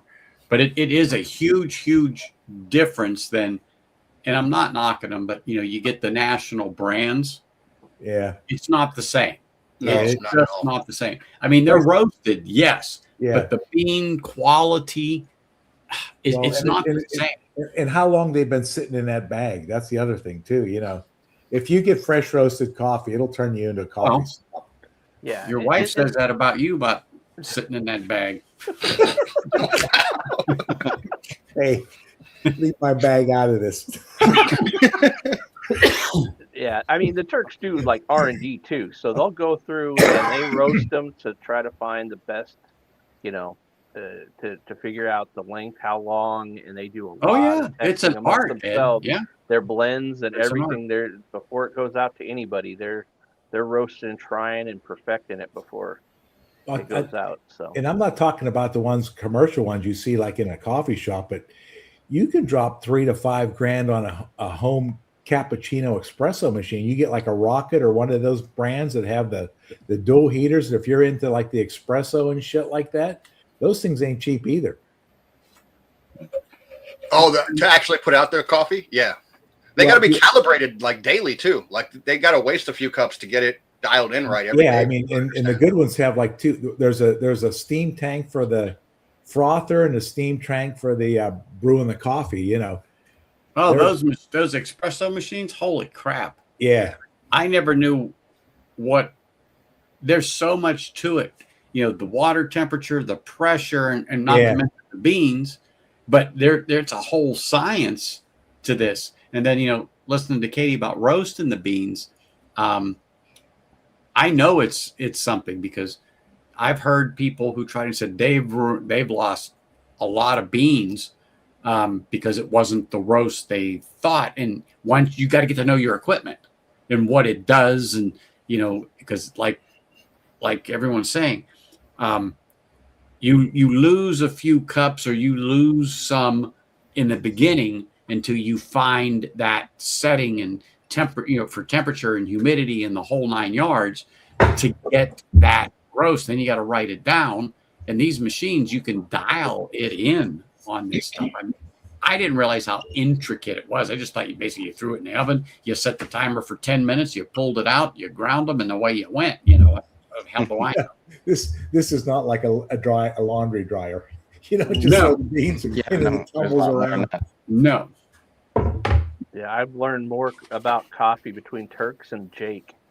Jake is another one. He's a mad scientist when it comes to making the coffee and everything, and the different ways he makes it. Mocha pots versus Turkish coffees. I visited him last year, and he made me a Turkish coffee. I was like, holy cow. Oh, them mocha pots are no joke. Yeah. And the espressos and all the different, he's got several different apparatuses, and he's a mad scientist. Apparatuses. Careful now. That's a big word for us here. Hell, I have a mocha pot due to Jake. Even if you get someone that's good at it, does one of them French presses where they press the water down through it, even those are real, if they know what they're doing, are really good. Well, it's funny you say that. The Turks actually sell a French press on their site that you can pick up, and it's awesome too. Oh yeah, it's a travel press. So you can you press it down and you can drink it straight out. It's got one of them little flipper tops that seals up, and you can drink straight out of that thing. It's a lot of coffee, so expect a jolt if you fill that that's a lot of up. coffee now. Because my mugs are at least 16 ounces. Yeah. You guys drink a lot of coffee, man. No, I drink the 16 right amount. ounces? Do you have more than one 16-ounce cup? Oh, yeah. Do you have more than one 16-ounce beer? Exactly. Uh-huh. The man has a point. You notice the silence on that? Like, oh, yeah, okay. I was like, yeah, I have been drinking some beers lately.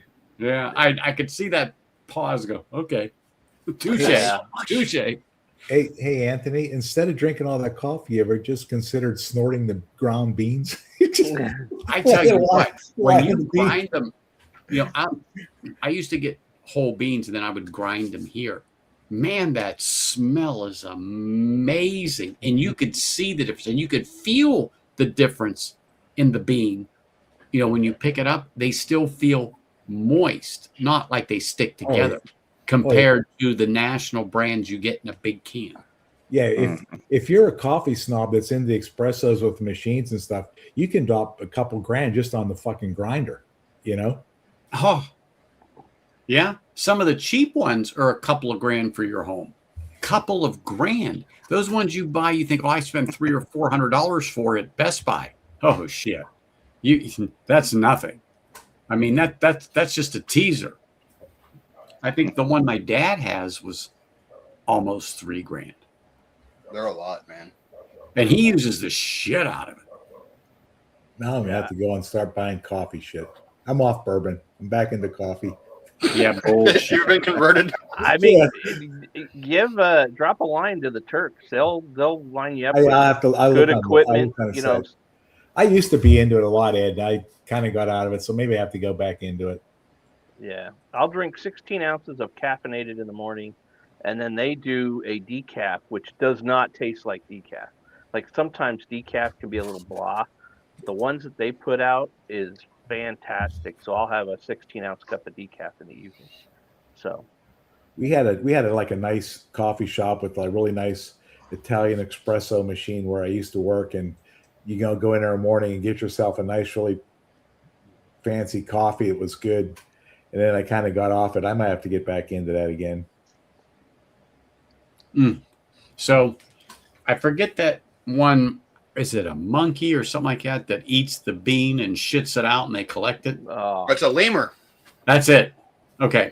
I actually had that coffee and thank goodness they didn't tell me that until after I had it. Yeah, something like that. Until after I had it. That's poo coffee. No way. I ain't drinking poo coffee. Well, I know. But that, you know what? Now that I've had it, I was like, holy crap. No, I know where it came from. So no. No pun intended. How well you cleaned it. I don't, all the stuff, sanitize, whatever. Nope. Eric, you're a hospital man. What's your thoughts on poo coffee? I've never had it. Don't know that I want to try it. Well, thank goodness they didn't tell me when I had it. But it was damn good. So I was like, okay, I already drank shit. Civet. Yeah, he's right. It's a civet, not a lemur. I mean, it might be in the family of lemur or something, but yeah, it's called civet. Hey, Anthony, you thought you were drinking coffee and you were tossing a monkey salad. There you go. Exactly. Oh my God. All I could think of is Austin Powers when she's like, that's because it's poo, Austin. But I'm going to say this. If you buy that, you're not paying $5 or $6 for a cup. Just so you know. No, it's freaking expensive, like 25, 30. I don't know, but it's expensive for a cup of that coffee. It costs a shitload. What party? Well, they can only crap so much in a day, so. Yeah, the coffee costs a shitload. No pun intended, but it does cost a shitload. Yeah. The worst job is the guy that's got to pick out the beans. Dude. Oh no. Hey, are you going for a while, Anthony? Hey, it is a shitty job. Yes, I was about to say that. Well, I'm just waiting for my wife to say it's dinner time. I got to grab the kiddo from work. I didn't pay attention to the time. Are you going for a while? If I'm still here, great. Save the link because these guys might be bullshitting while I'm gone eating. Yep. Okay. Here, I'll just want to take me off stream and I'll leave the tab open. Okay. Cool. I'll do it. Wow. Boom. Don't tell me twice, throw somebody out. You're good. You're good, man. You're sitting there. Yep. The crazy part is it's not that people are consuming it. They're paying outlandish sums of money to consume it. That's the crazy part.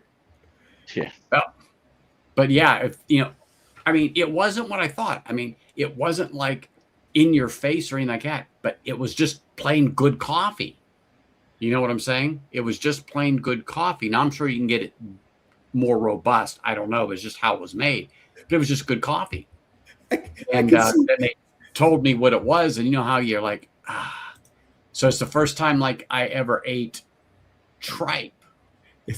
I can see Anthony sniffing his coffee, looking the guy next to him, go, "Did you break wind?" Well, if I was next to you, I would have looked. I said, "Really, Greg? Really?" But you know, my great grandmother, my great grandmother tricked me, and we were at a church fair. You know, Catholic day goes, and I was, I don't know, 10, 11, and she was eating this bowl that looked like spaghetti. And I said, "Hey, what is that?" She says, "You want to try it?" Well, sure, it looked like spaghetti. So she cuts some up and gives it to me, and I eat it, and it was chewy. So I thought, well, they didn't cook these noodles. And I'm chewing on it, and she says, "You want another piece?" I said, "Give me another little piece." So I ate another little piece, and she says, "What do you think?" I said, "You know, the noodles aren't cooked enough," but I said, "It's not bad." And she says, "Do you like it?" I said, "Yeah." She says, "Would you eat it again?" I said, "Cook the noodles longer," because it was in like a tomato sauce or a marinara. And she says, "Well, let me tell you what you ate."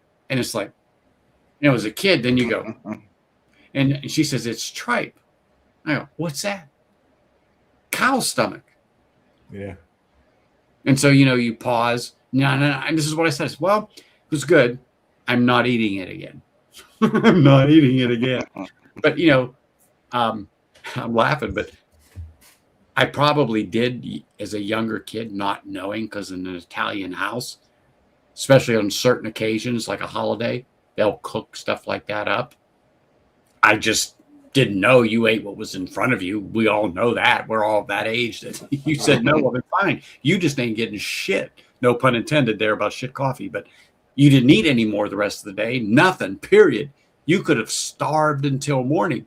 That shit would have been, no pun intended again, but that would have been back in front of you. Like, "You going to eat it now?" It's Right? It's Yeah. like at Thanksgiving when they give you that big thing, it looks like a heart from the turkey, and you eat it and go, "What the hell is that?" That's the windtifer. What the fuck's that? Oh, that's that big hunk of skin that hangs over the turkey's ass. So here you go. She just made a point about the beans. It's $60 a pound to her. So like I said, it's expensive freaking coffee. But I'm sure if enough of us said, "Hey, we'll buy it, give us a price," she'd get a couple pounds of it. And if you want to drink some shit, there you go. I'll pass them. And I know that. Everyone says that. But let me tell you, I didn't know, but it was good coffee. It really was. It doesn't taste like shit. Just so you know, Greg. I know what they fling around the home. Yeah. But, you know, it doesn't. You know, around the home, Anthony, everything smells like shit. Well, true. Absolutely it does. Because, you know, when them 90% of depends the fill up quick population around. is wearing a diaper, Yeah. there's no way around it. Yeah, exactly. I don't know There how is no soon way it is, around it. Greg. Nobody around here is wearing a diaper. Well, I'm not yet, but you know what? He's getting close. Like I said on Vic Stream, you come into this world with no teeth and shit in your pants, and if you live long enough, you go out with no teeth, shit in your pants. There ain't no way around it. There's no way around it. And Greg will remind his kids of that. Oh. Yeah, I changed your diaper. Now the tables have turned. That's right. And he just sits there and laughs. He goes, "Uh-huh." The old man's turn. That's right. And remember, turn your head when you change the diaper. Don't look directly at me. You tell the wife, you remember, it was for better or for worse. Well, this is the worst part. That's right. And she says, "When did it ever get better, Greg?" Well, that's true. Oh gosh, stop! My stomach's hurting. Woo! So going Oh back to my the God. whiskey, are any of those that you would recommend with a cigar or a pipe? Huh? Any of them? Okay. Any of them? I mean, the four that I have had tonight were fantastic choices. Like I said, from the first one to get ready for the second, the third, and then the last one, the Ardbeg 10 cask strength. Oh my gosh. I could not have made better choices as far as in a row. I couldn't have. I mean, the stars were in alignment. The moon was full. Everything was right where it needed to be. I don't think I could do that again. I don't think I could do that again. I haven't smoked in a while, but I think that Ardbeg, you could drink that with like a Opus Double X dark cigar, or you could drink that with a Macanudo. Either one, it would be Either good. one. Either one. And I think you would still be able to get the notes from the tobacco. I really do. As a matter of fact, I'm gonna pour a little bit more of that Ardbeg right now. But really, nothing. I mean this. Nothing here was, and I don't mean it in a bad way, but was not a peat bomb. You know, especially when you see Laphroaig and you see Ardbeg. Now, others who are not aficionados of smoked whiskey would probably differ for sure, you know, and have, you know, something to say. But hey, Corn and Whiskey, cheers, man.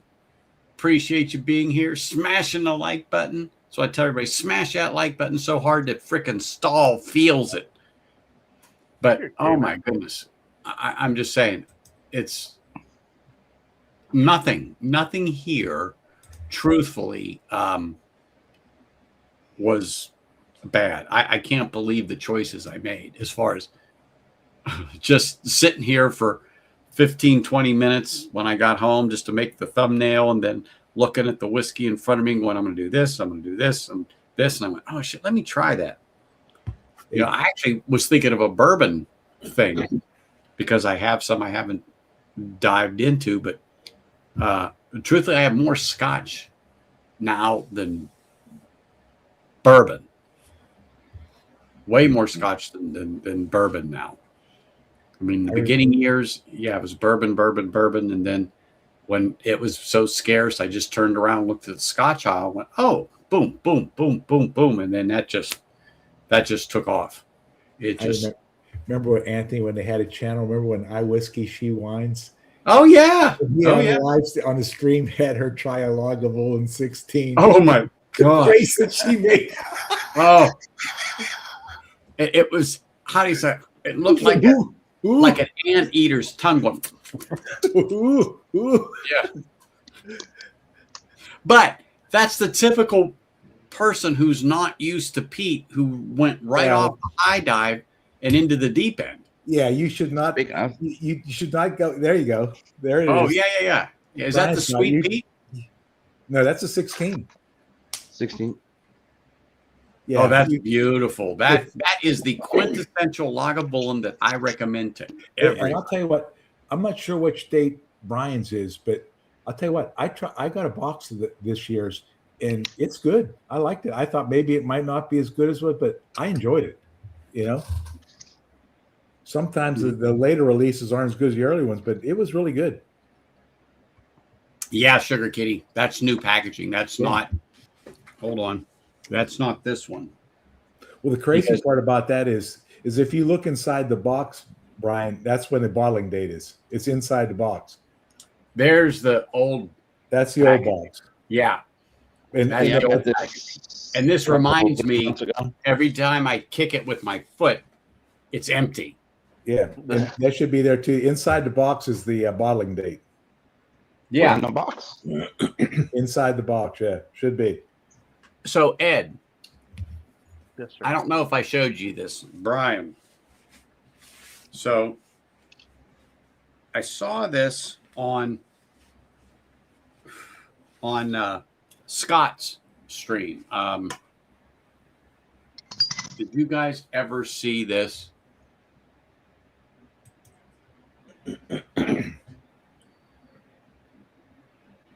Go ahead, Greg. Comment now, Sugar Kitty. What's that? Yeah, a I humidor? think Cigar isn't- Brothers Fresh Box. I think Corvette Trey Yes. showed us that. Trey got one. Yep. Yeah, it's like a monthly subscription, and or you can buy No, it. And it it's has not like a subscription. It is not. But But you it comes could. You with- could sign up and say, I want these sent to me every 4 weeks or whatever. Yes, but Mm-hmm. it's not a subscription. But for my birthday, I saw it on Scotch Stream, My Bourbon Journey. And my wife picked it up for me for my birthday in June. And I tell you what, it's a great, I use it as a travel humidor mostly, but it's a great system. I love how everything works with it. I love the pack. Hey, Ethan. Hey, that, cheers, Anthony. How you doing, hey, bud? Ethan, Man, Is that the- I'm living the dream. is that thing actually a humidor too, Anthony? Yes. Yes. Yeah. Hold on. Let me open this up. It comes with a cutter and a lighter too, right? Oh, yeah. Oh, yeah. Oh man. So when I got this, it comes with this box. It's either 3 or 4 packages of cigars, 3 each. The cigars come in a box like so. There's 3 in there, and there's a Belvita pack in them already. Okay, so if you're traveling or whatever, you don't need the humidor, but you have the Belvita pack. But then you have the humidor right here. And it's not cedar lined, and it's not styrofoam, but I don't know what it is. But it is a really great thing that you put the one Belvita pack in there, Okay. 69, 70, whatever you want, and it'll last almost a year, if not longer, in there. And you can buy sticks from wherever you want and throw them in there. It really works good, but it's a great little humidor that I use. And guess what? You don't have to season it. And yes, it comes with a pouch. It comes with your lighter, and it comes with your cutter. And then the cutter actually has a back on it. Okay, so you That's can put the cigar through. So you always get the perfect slice. So you're not slicing off a 1/4 inch or 1/2 inch, or like you're going to do a circumcision for you. I was gonna say you can. Yeah. You can double. You can use that for bris if you don't have. Correct. You can. Yes, that's right. For bris, absolutely right. I remember MASH, and I could talk about this with you guys because and she was saying she needed Rabbi for bris, and with her bad Korean, trying to translate into English, they couldn't make it out, but it took a minute for them to understand, and that's what you just said reminded me of that. Rabbi for bliss. For Rabbi bliss. for bris. Yep. So she could get her son circumcised. Yes. But anyway, because her husband. What's it with cigars? 70 degrees and 70% humidity. Is that? You could be 68, you could be 69, you could be 65, whatever it is that you like. Yeah. You know what I'm saying? But I keep mine at 70, 69, 68, somewhere in there. Well, It's you have no big to because of the humidity there. You got like no humidity. Where I have no humidity. So yeah, so that you want to store it at that temp, because if you take one out and you start smoking it, then it's going to dry that cigar out pretty quick. But Yeah, so historically, 70 and 70 has always been the number people have said. But that's because of what we had to use for humidification before Bevitas came around, right? correct. We had to use propylene Absolutely right. glycol, which got to that 70%, like it stayed at 70% humidity. Like that's what we had. And so it's still a common thing for people to say 70%. But yeah, I mean, anything above 60, right, is really, that'll work, right? You That's just gotta fine. have it, Exactly. whatever works for you. Because when you walk into a real humidor, and you see the mist and stuff floating down, it's probably at 65% in that huge walk-in humidor. It's not 70 or whatever. I mean, they do that. They keep it up there because you're opening and closing the door. People are walking in and out all day long. But in general, you don't have to worry about that. So Ethan's right. Ethan is right. If it's 60 and north, you're good. But here in Vegas, we're dry 11 months out of the year, let's say. when we used to go on the golf trips and I used to smoke and stuff, I like to kind of lean towards the milder ones. So I like the Macanudos, the Ashtons, the Davidoffs, kind of, you know, those, not the real dark ones or anything like that. Yeah. I'll tell you what, a Macanudo had a tight draw. You could go almost 18 holes out of a nice double Corona Macanudo. Is that a wax tip glass? It certainly is. From Southern Collective. We went to Southern Collective today. That way. There we go. Yeah. And they had them. That's Isn't that cool. so freaking cool? Man, I just realized you got a nice flat cap. Boom. Yeah. Yeah. I've never seen anyone else do this, and I'm just enamored by it.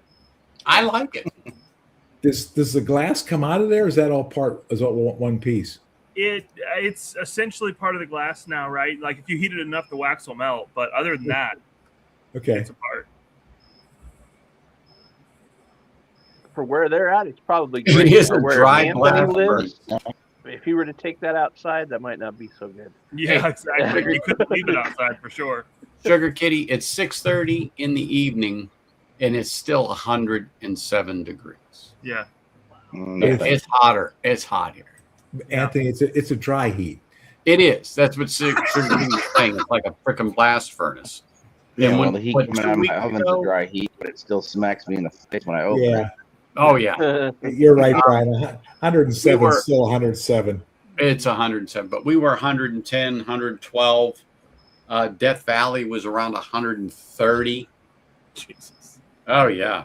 Freaking. Hottest place on earth. Death Yeah. Valley. Yeah. Is it Yeah. Well, Death what are you, Valley and what's the other one? 100 The Dead Seas. Kind of both of those are way under sea level, aren't they? Yeah. I think Death Valley's like 200 below sea level. And the Dead Sea's not far behind. No. Or just, yeah, a smidge above, give or take. You know Go what? What was it that the Israeli Scotch used to age stuff in barrels there? I think it was aged for like 3 days, and it was ready to fucking It was bottle. ready to go. Is it, Milk and is honey. it Milk and that's it. Milk and honey. milk? That's Yeah. it. I say M&H. Yep. Yeah. Are carefully aged in the Dead Sea for 3 days.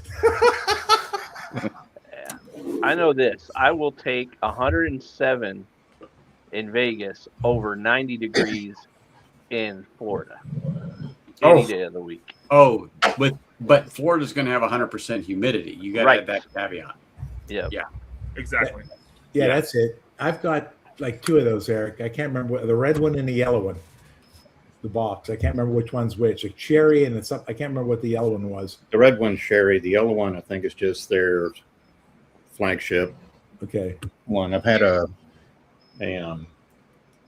pomegranate one, a cognac one, and then this last one, the Dead Sea one, is the last one I've gotten. Well, the part that's bad about Florida is when my brother was alive and went down there is you're closer to equator. The sun is more direct. It maybe only is. gets 92 degrees, but you get cooked. You know? No, you'll just roast like a turkey in the oven.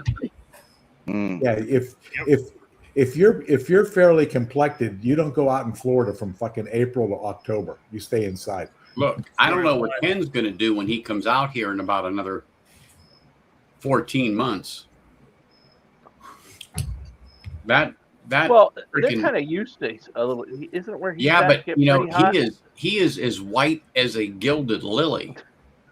Okay, that boy's going to fry like an egg in a pan. Yeah, for Halloween, Ken goes as Johnny Winter with no costume. Oh my gosh, Greg. Oh my gosh. Well, he'll be the first one to tell you he ain't going out there. And he doesn't have to dress up. No, no, he doesn't. No, he doesn't. No, he does not. No, he doesn't. Johnny or Edgar, both of them Hey, have nothing if you on. put a white background behind Ken and he took his clothes off, he'd blend in. Like Predator, you couldn't see him. You couldn't exactly right. You couldn't see him. That's right. That's why his wife always tells him, turn the lights off. It's better for me.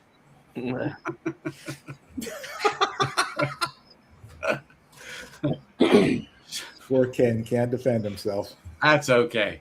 If we're talking about him, we're leaving you alone right now, Greg. Somewhere in Scotland, somebody's ears are ringing. I know, down under. There you go. Oh, my God. Oh, God, stop, people. You're killing my stomach. Hey, JD. Cheers, JD. Yeah, I mean that's JD. tropical, right? Like it's Yeah. tropical. Cats and It's like the dogs. middle of The nowhere. other day. Careful, JD. Sugar Kitty's going to get upset about that cat comment. Look to the north, there's water. Look to the south, there's water. To the east, the west, it's all Oh, water. my gosh. Yeah, anywhere on the Gulf Coast. Good luck. Yeah, Mm. exactly. Good luck. Oh, good luck.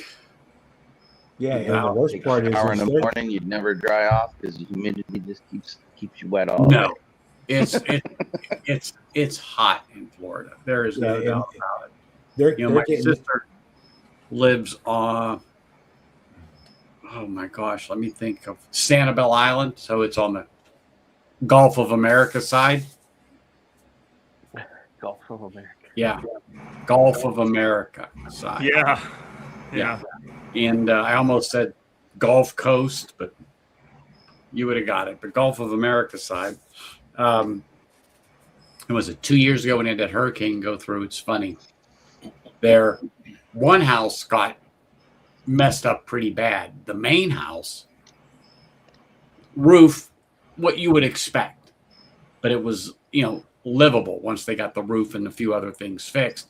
But their other house, which is basically like the next plot or two over, because they have like a casita or whatever. Oh yeah, it got Well, destroyed in that thing. we're at the beginning of season for the next 2 or 3 months. You never know what's going to blow in off the Atlantic there either. No. And do you see now?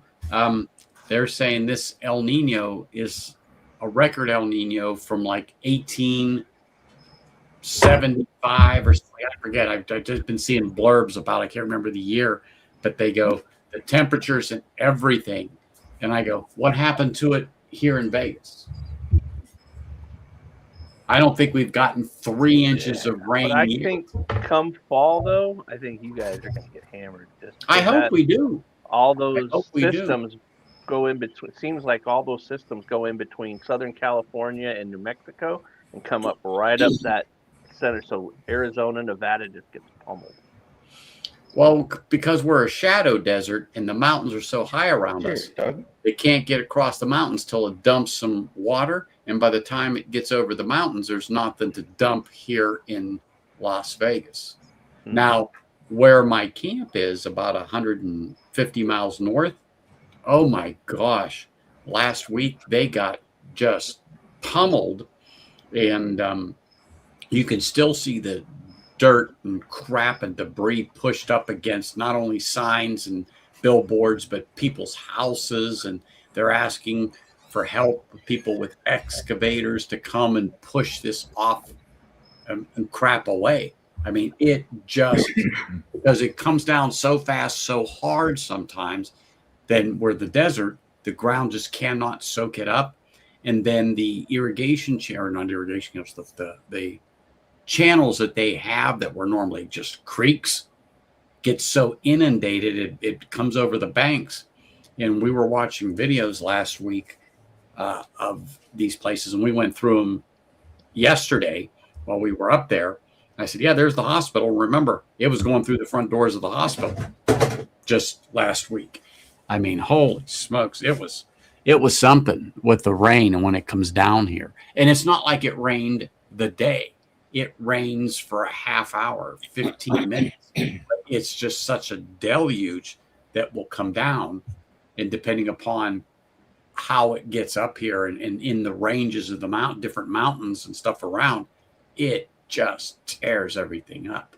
Hey, Now, Anthony, where I live, I don't worry about that because they have flood prevention, and they've done done a lot over, I've been here almost 30 years, and they have done a lot to channel it underground, but yet in still some of the newer suburbs, like in the far northwest, when the water comes down off of the mountains, holy crap, these people get beat.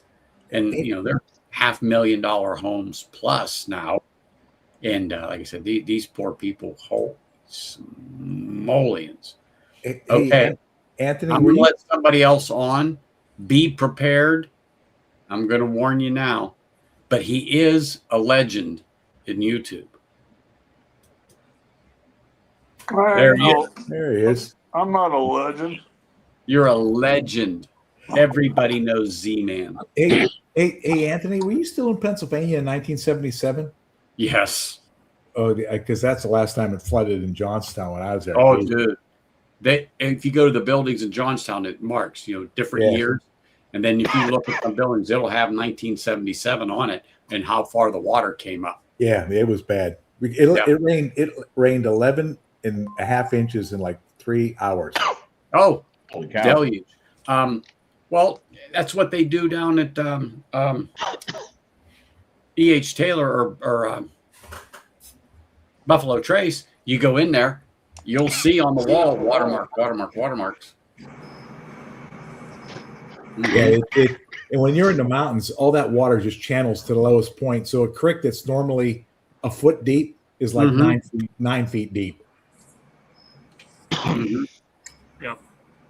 I was walking the dog yesterday, and I took a picture of what the stream looked like after this water come through, and then the shit get pushed up against the bridge and the trusses underneath it.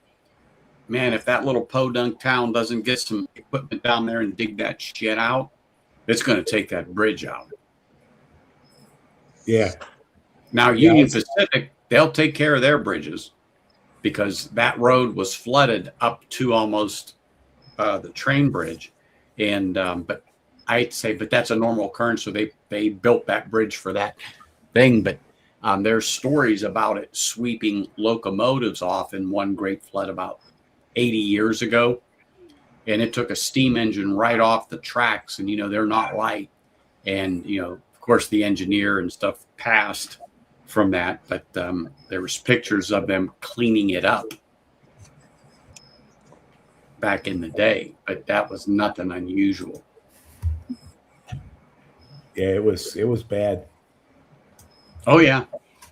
Well, we didn't get tornadoes much around Pittsburgh, but up north where my father lived towards Erie, I remember listening on the radio and stuff, and I would track them on a map where the tornadoes were coming through and stuff like that. And I remember going up 79 north to Erie to my dad was taking back, and you could see where the tornadoes had come through up there and just ripped the crap out of trees. I was a teenager. And I could see, it's amazing how it can just break the tops off like you broke a toothpick. You get these shards, but in a swath. And then some areas, it just like a plow through, and it just tears everything up. And these were tall ass trees.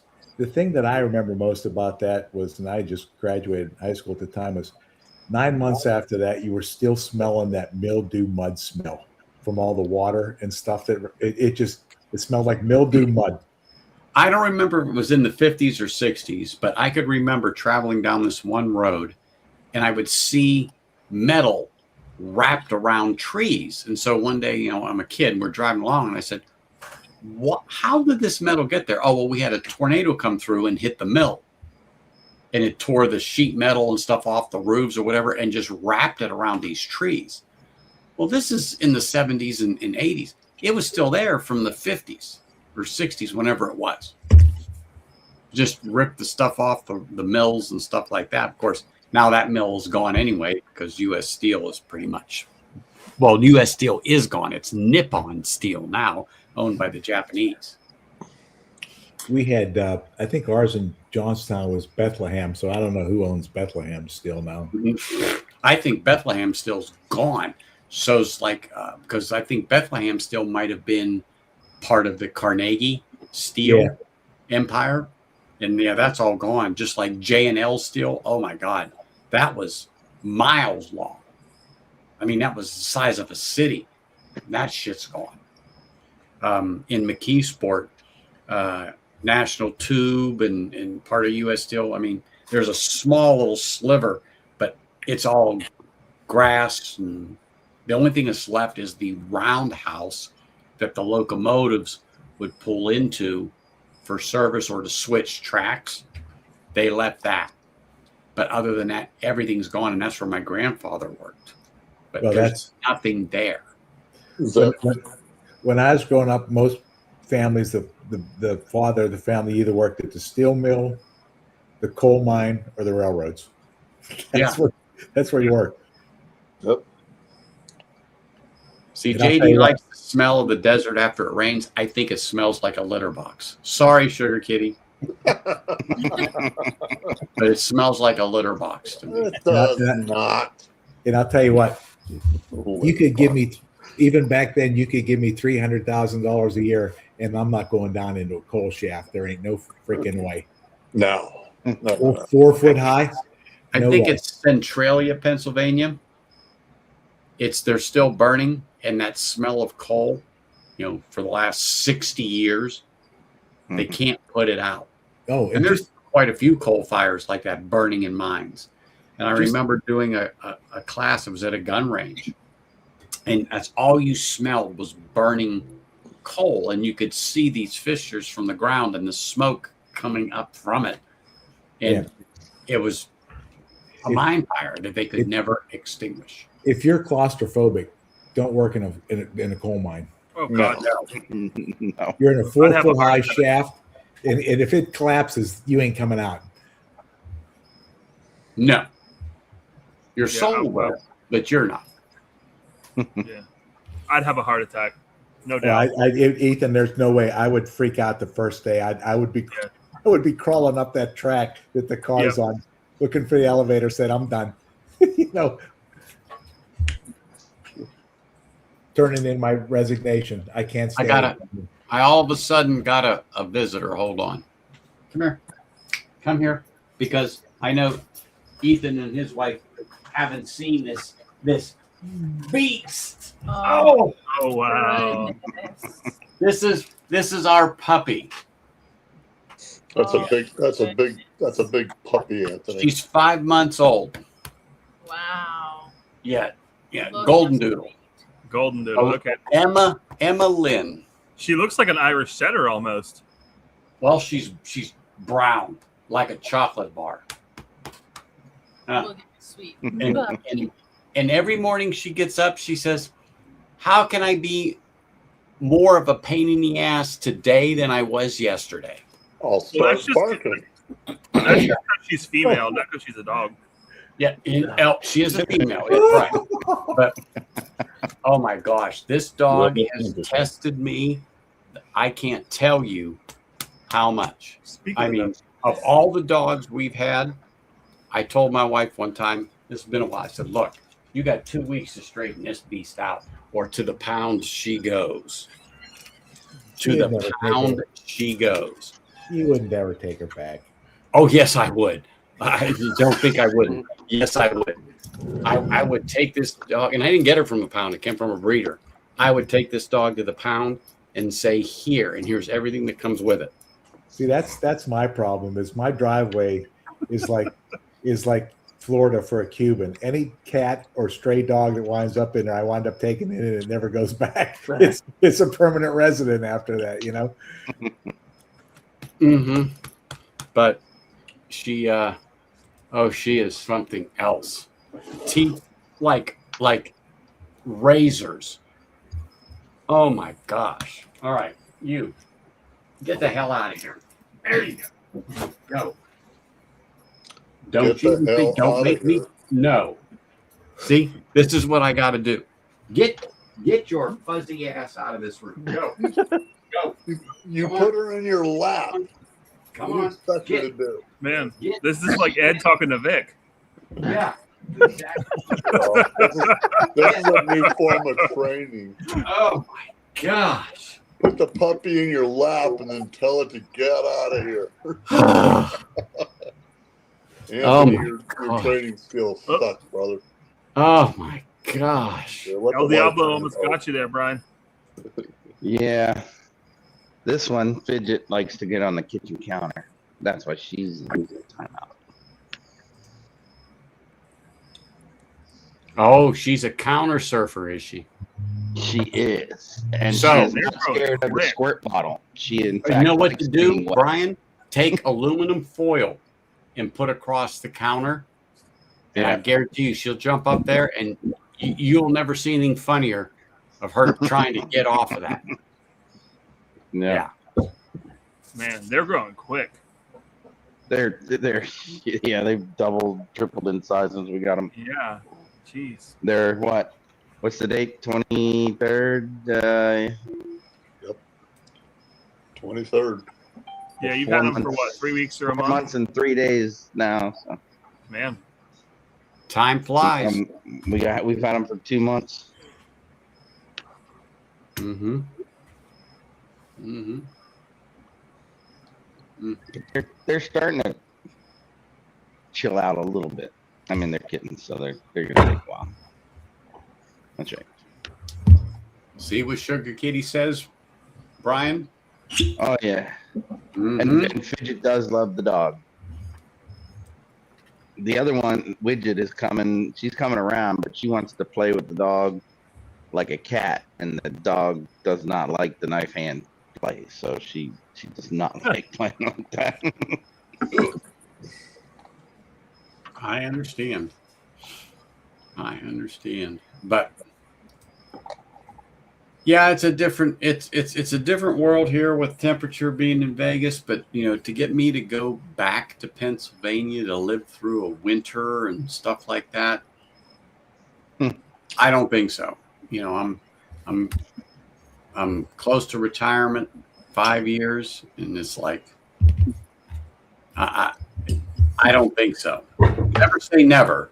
Never say never. But Did you get me to move back home.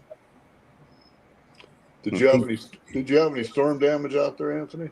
Nothing. I don't have any storms to speak of. We had some really bad winds and stuff, but no damage. Up north where our camp is, my place is fine because you know my trailer just moves. It's got wheels, but you know you go just 10 blocks down the road one way, 10 blocks down the road the other way. It's night and day difference, but they expect it.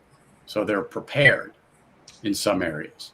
And then some areas where everyone's asking for help and this, that, and the other, I feel bad for them. But you know what? It's not the 20th time that this has happened. Okay. What's going on, Bill? So, you know, either put, you know, waterproof your house, do something in the last 20 years to stop this, or frickin' move. My buddy's house has an Arizona room, and it took the roof and ripped it right off the house. Oh, there's been some storms ripped through Arizona here this year. Yeah. But here in Nevada, you know, where I'm at in Vegas, well, I'm in North Las Vegas, but basically nothing. Nothing. All right. Nothing. That's a good thing, man. Hey, Anthony. Yeah. I know it's not Pennsylvania, but where are you getting your homemade pierogies, halushki, and gob cakes out there? Mrs. T. And you know what? I like halushki, okay, because that's the Slovak side of me. But I'm not a fan of cabbage in general, so it doesn't do anything. My wife is the pierogi fiend. I grew up with it. I don't care for it. My grandmother would spend the day making potato pierogies and cheese pierogies. There you go. Well, I forget what the other ones were. I actually think they were sauerkraut in. Yeah, bacon and sauerkraut. Yep. The sauerkraut ones, dude, man. Do you like broccoli? Yes. Yeah. Okay. Usually people that don't like cabbage don't like broccoli is why I asked. I love broccoli. That's one of my favorites. But my grandmother had this board that she put across the table, and it had a board on the other side. So when she would roll, it catches the table and it doesn't move. So she could roll out the dough, and then she had this specific pattern of cutters, and she would cut out the dough, and then she would stuff it and do it. But the Croatian church would make them a couple times a year. So anybody that knew, especially were like, yeah, I'm not doing that. We're going to the church. So when they would have them, for them to order 15 dozen, and that's no joke, and they would order them. And these old studabubbas. There you go. There's a term you haven't heard in a while. I was about to say that. The old babushkin studabubba. Yeah, the studabubbas. You wouldn't. They'd be there at the church, and that's all they did for days. Then you just go pick them up. Hey, Yeah. Valentine. The bushes, dude. That was. Hey, Anthony, when they used to have the church picnic, I mean, that was a fundraiser. They'd cook. Those women would cook for a week. Oh, You know? Well, I went to a Slovak church because of my grandmother. Well, that's Now, where my I'm dad's from. Yeah. side was a Dago church, so Italian Catholic, Slovak Catholic. Anyway, but oh yeah, halushki, pierogies. What's up, Kokoki? Drinking Hey. every night? Potato pagach, the Polish pizza with the potato dough with the cheese in the middle. Oh, that was good. Polish pizza, kurva, whiskey is the best, not Polish pizza. The pizza. Tell them. Pagach. Budete to ono rozprávať po anglicky, po slovensky, po polsky, toto onáčiť, jaký Valen má Hey. ex. Oh, Jesus. Wow, Now, I have Hey, Valentine. Slovaks. you, my community, beautiful people. See, now if my grandmother was still alive, she spoke Slovak. Not me.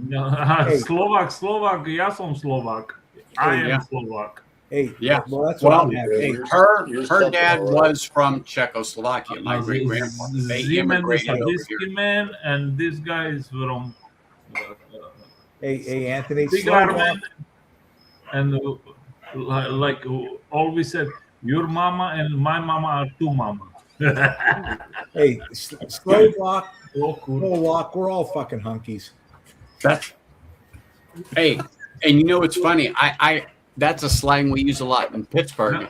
Hey, you're just a mill hunky.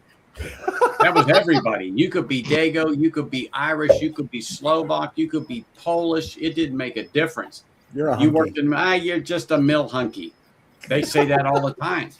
Always matter you create 4 taxpayers like I did, and they pay taxes $27,000 a year each one, so I can be on disability. You fucks. Mm-hmm. I mean, it's just funny. I mean, I haven't heard that. I don't hear that term a lot, especially out here. But I'm laughing because my grandmother's brother. That was my he own priority. Have wife, have kids, pay taxes. That is the priority, and that is American dream. And that is the dream. Death and taxes. Absolutely right. You guys are paying taxes. Remember back in the day, Anthony. And if women I had- don't have an argument, I just say, suck a dick, bitches. remember back in the Catholic Church back in the day, Anthony, women had to have something on the top of their head, so they'd always keep that little thing Yes. with the bobby pin on their The head. babushka. You had to have the The babushka. Catholic Church make the Western generation or West Catholics and Western is beautiful. Judeo, the Jews and Catholics, beautiful. That's all we need, and that's all we need. We don't need this fucking Osama bin Laden here. No. No. No. Off the rails we go. All we need is the chicks and boys, and as President Donald said, go have a pussy, boy have a dick, and that's all we need. There you go. It's official. And that's all. We don't need no more. We are so simple. Men, it's a beautiful thing. Men take care of the woman, and the woman raise our kids, and women give a heart to our kids. Because we are simple. We are simple men. All we need is a glass of whiskey. We need a nice pickup truck and sometimes good Cohiba or the Macanudo cigar, and we can function. Yes, sir. Exactly. And cheers to that. I'll cheers to that, Valentine. Cheers to that. That's right. Cheers. Just remember, fellas, we're in mixed company on the stream. Katie's here.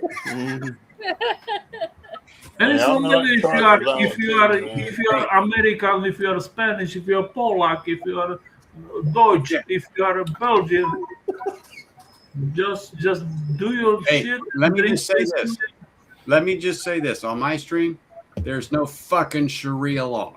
There is no Sharia. Sharia, you know what Sharia It's law? bullshit. You know what Sharia law is?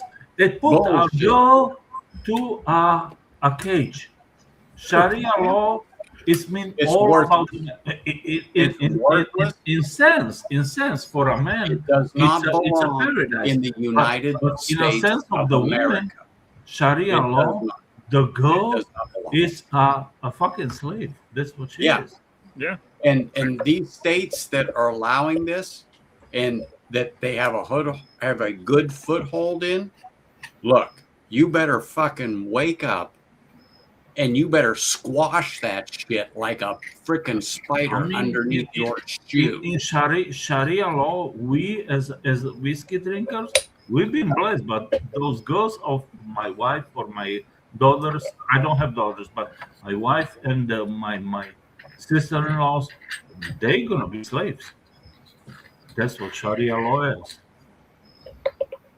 There you go, JD. There you go. Cheers, JD. Absolutely right. Yeah, there's no Sharia law bullshit on this channel. No, it's not.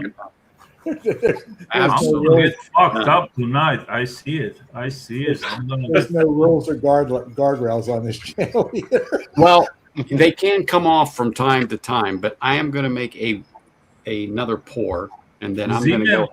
I wake up like 2:00 this afternoon. At 2. Good for you, man. Z-Man just woke up a half hour ago when he joined us. No, I didn't even drive. I took my bicycle to my chicks over there on Lawndale Avenue because I don't even want to drive. Well, you know, they can give you a DUI here because you're on a bike and you're under the influence. Then I take a bike. I think a horse is like the only thing you can't get a DUI on, which is weird. Maybe. I don't know about that. You can't hear. It goes back to like some old cowboy law. Like you can't get a DUI on a horse or some shit. I put I put a sticker on my car instead of law enforcement. I put love enforcement. I think you can get. Don't they still get you even in public for public drunkenness? Isn't that? I think they can get you. Yeah, you could probably get that, but I don't think for some reason you can't. I don't know. I could be way wrong, but for some reason in Texas you probably can't ride a horse drunk. Your state codes are written. In Texas, yeah. Okay. All right. Let me get my last pour. Don't go nowhere. Let me see. What do I want? Well, but Z's been awake because I messaged Z this afternoon, asked him what size bathing suit he wore. That's an odd request. I don't think I would have done that, but okay. Hey, you should see the bathing suit. What's up, Z? See, yes, sir. sir. Are you going with the boxers or are you going with the pickle smuggler? No. These are boxers, man. They're just regular swim trunks. They're bikini cut boxers. They're bikini cut, and then there's a gap like below where the bikini line would be on your hip, and then there's then the shorts start like 4 inches later. So there's a large area of skin showing. And it's got little crabs all over it, man. Yeah. Hey, ASMR. You need to see a doctor. All right, a little. It's all the rage this embers for my Oh, Closing very four. nice. Little ode to the embers. Cheers, Andrew. I poured a super dark Glen Alecky. Oh shit, Glen Alecky. PX Puncheon 12-year. Is that how you say that, Puncheon? Let me see. Yeah, I'm gonna do that. I'm gonna do that ode to the embers. You talking about the type of barrel? Yeah. The finish. Yeah. In at least in English, we'll call it a puncheon. I don't know how the French say it. Yeah, I feel like I always try to put those, like, if it's a French word or a Spanish word, like that emphasis in there, you know? I don't know what you call it. No, I know what you're saying. Like, sometimes it makes sense, but other times the French language makes no sense. So I don't even try. Yeah, sometimes it just comes off like weird, like you're mocking someone's accent. You know what I mean?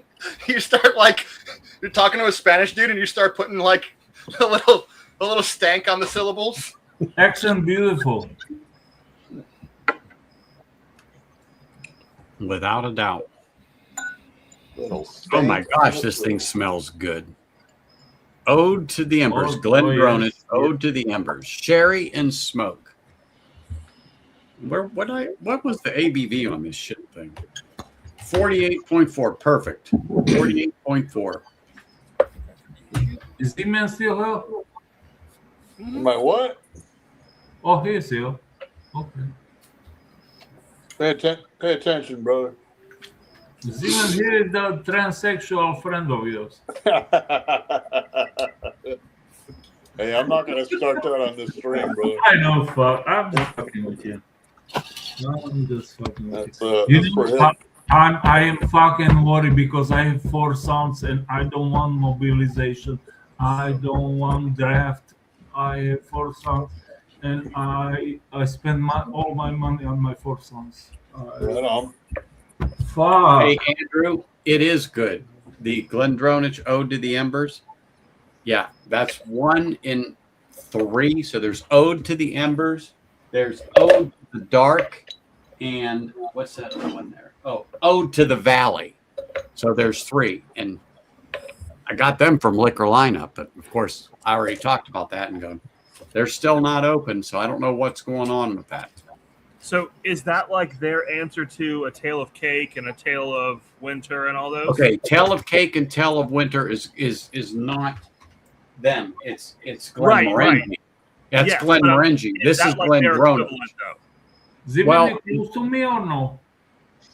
I don't think so. I just think it's something that Glendronach Just their come out with. LEs? I don't think it was meant to compete with Tale of Cake, Tale of Ice Cream, Tale of Winter.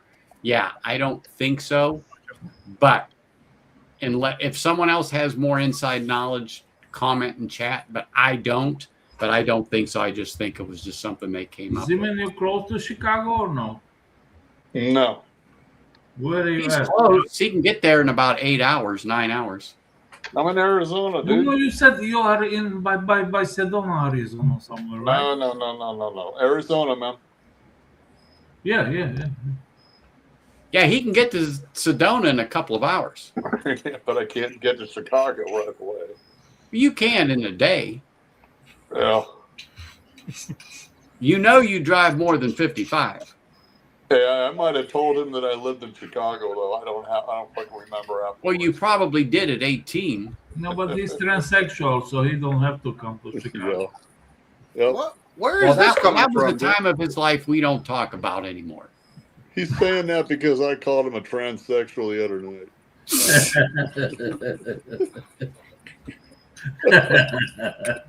And then I apologized and told him I loved him. No, you good, but I'm gonna call you transsexual whenever you need to be called. You can call me anything you want, brother. Just you, don't bitch. call him late for dinner. Yeah. Because Z-Man be the first one to call you a liar if you ever said he's late for dinner. You a freaking liar. That's right. That is right. He is not late for dinner. I'm never late for dinner. Mm-mm. Make sure I get He's on my not been on time. Beautiful dinner tonight. She made like what do you call this? Polish sweet sauerkraut. No, that's German sweet sauerkraut, and the ribs and the fucking potatoes was just No Polish hand grenades. what? No Polish hand grenades. No, her mother is German and her father is my cousin, so he's Slovak. So German Slovak. Oh, Slovak. Yeah. Wait, that's what? Her great. mother is German and her father is my cut. No, Slovak. because yeah, you know, it was in the 80s. Whenever we went to East Germany, like Dresden or the Berlin, or we went to like my cousins, they all the what you call it, the architects, builders. They build. We went to Iraq. Yeah. We went to Iran. But if your wife's father is your cousin, what? Is that what you just said? No, I said my cousin's father. Oh, okay. I thought you said your wife's father was your cousin, and I was like, hold on a second, man. You can marry your cousin, Bill. These trees need branches, dude. You can't just have a pine tree for a family tree. You need branches. No. I watched No Jerry Alabama Springer, stuff here. and these are married to their cousins. Darth Raider, let me just say, welcome and cheers, and I'm sorry.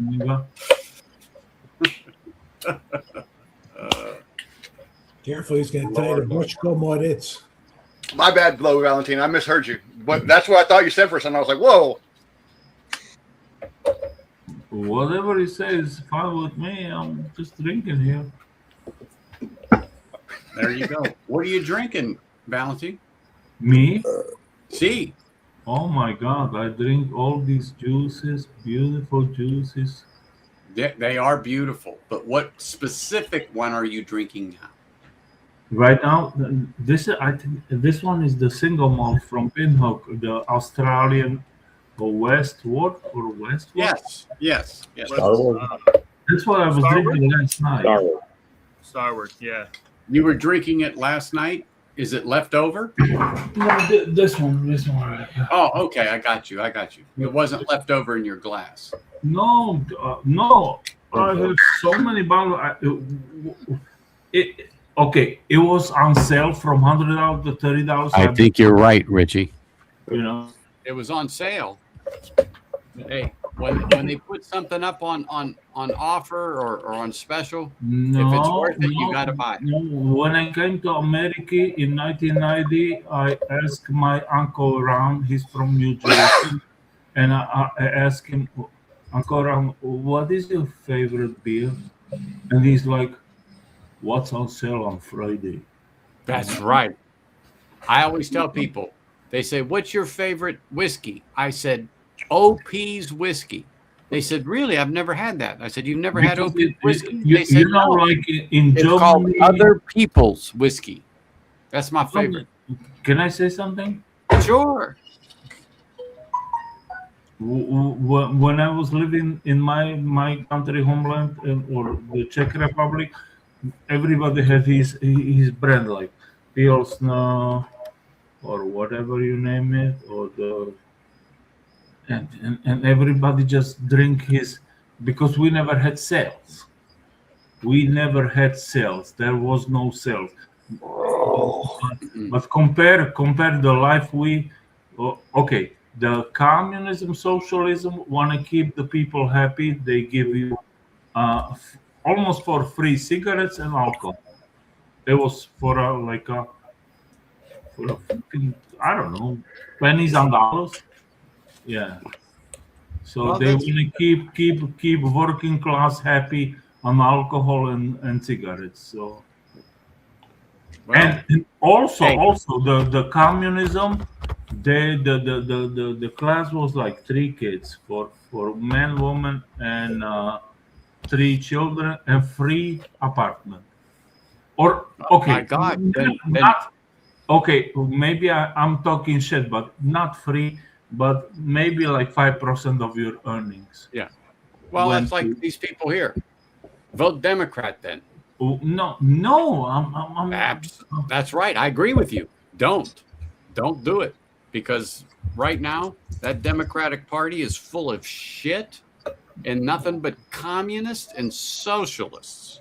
No, but you know, I was so Trump because he promised me no war, and he's gonna fucking deal with the Ukraine in 24 hours. And I so believe it and vote for him, and he betrayed every single one of my. All right, you're right. I'm heading out. You guys have a good evening. Thank you very much, Anthony. You guys have a good night, man. Have a good night. Yeah. Dave. Later. Cheers. Dude, it's been so hot. I'm like, maybe socialism's not a bad idea. So everybody that's here right now, Like stop the right amount now. of water I buy every day in Texas, it's like a basic living income might be okay. So everybody that's here right now, especially on the stream, don't go anywhere. Stay where you are. Stay Yes, sir. right here. Don't anyone drop off. However, Socialism is it fucked is up. time. It is One time big for me to fuck up. end the live. It is time for me to end the live. And this is what I'm going to say. I appreciate each and every one of you, and I'm glad you are here. I look forward to seeing you next week. I'm pretty sure I'm going to do it. Oh, so you're gonna just disconnect? You stay right where you are. Don't go anywhere. You stay right where you are, Valentine. Don't He's go. just Stay saying right. bye to the audience, right? Yeah. To everybody watching. Yep. So everyone, That's a good look there, Greg. cheers. Zdrowie. Don't work too hard. Stay where you are. Relax. Everyone else in chat, I will see you all next That's my week. DJ old fat ass look, Eric. Cheers.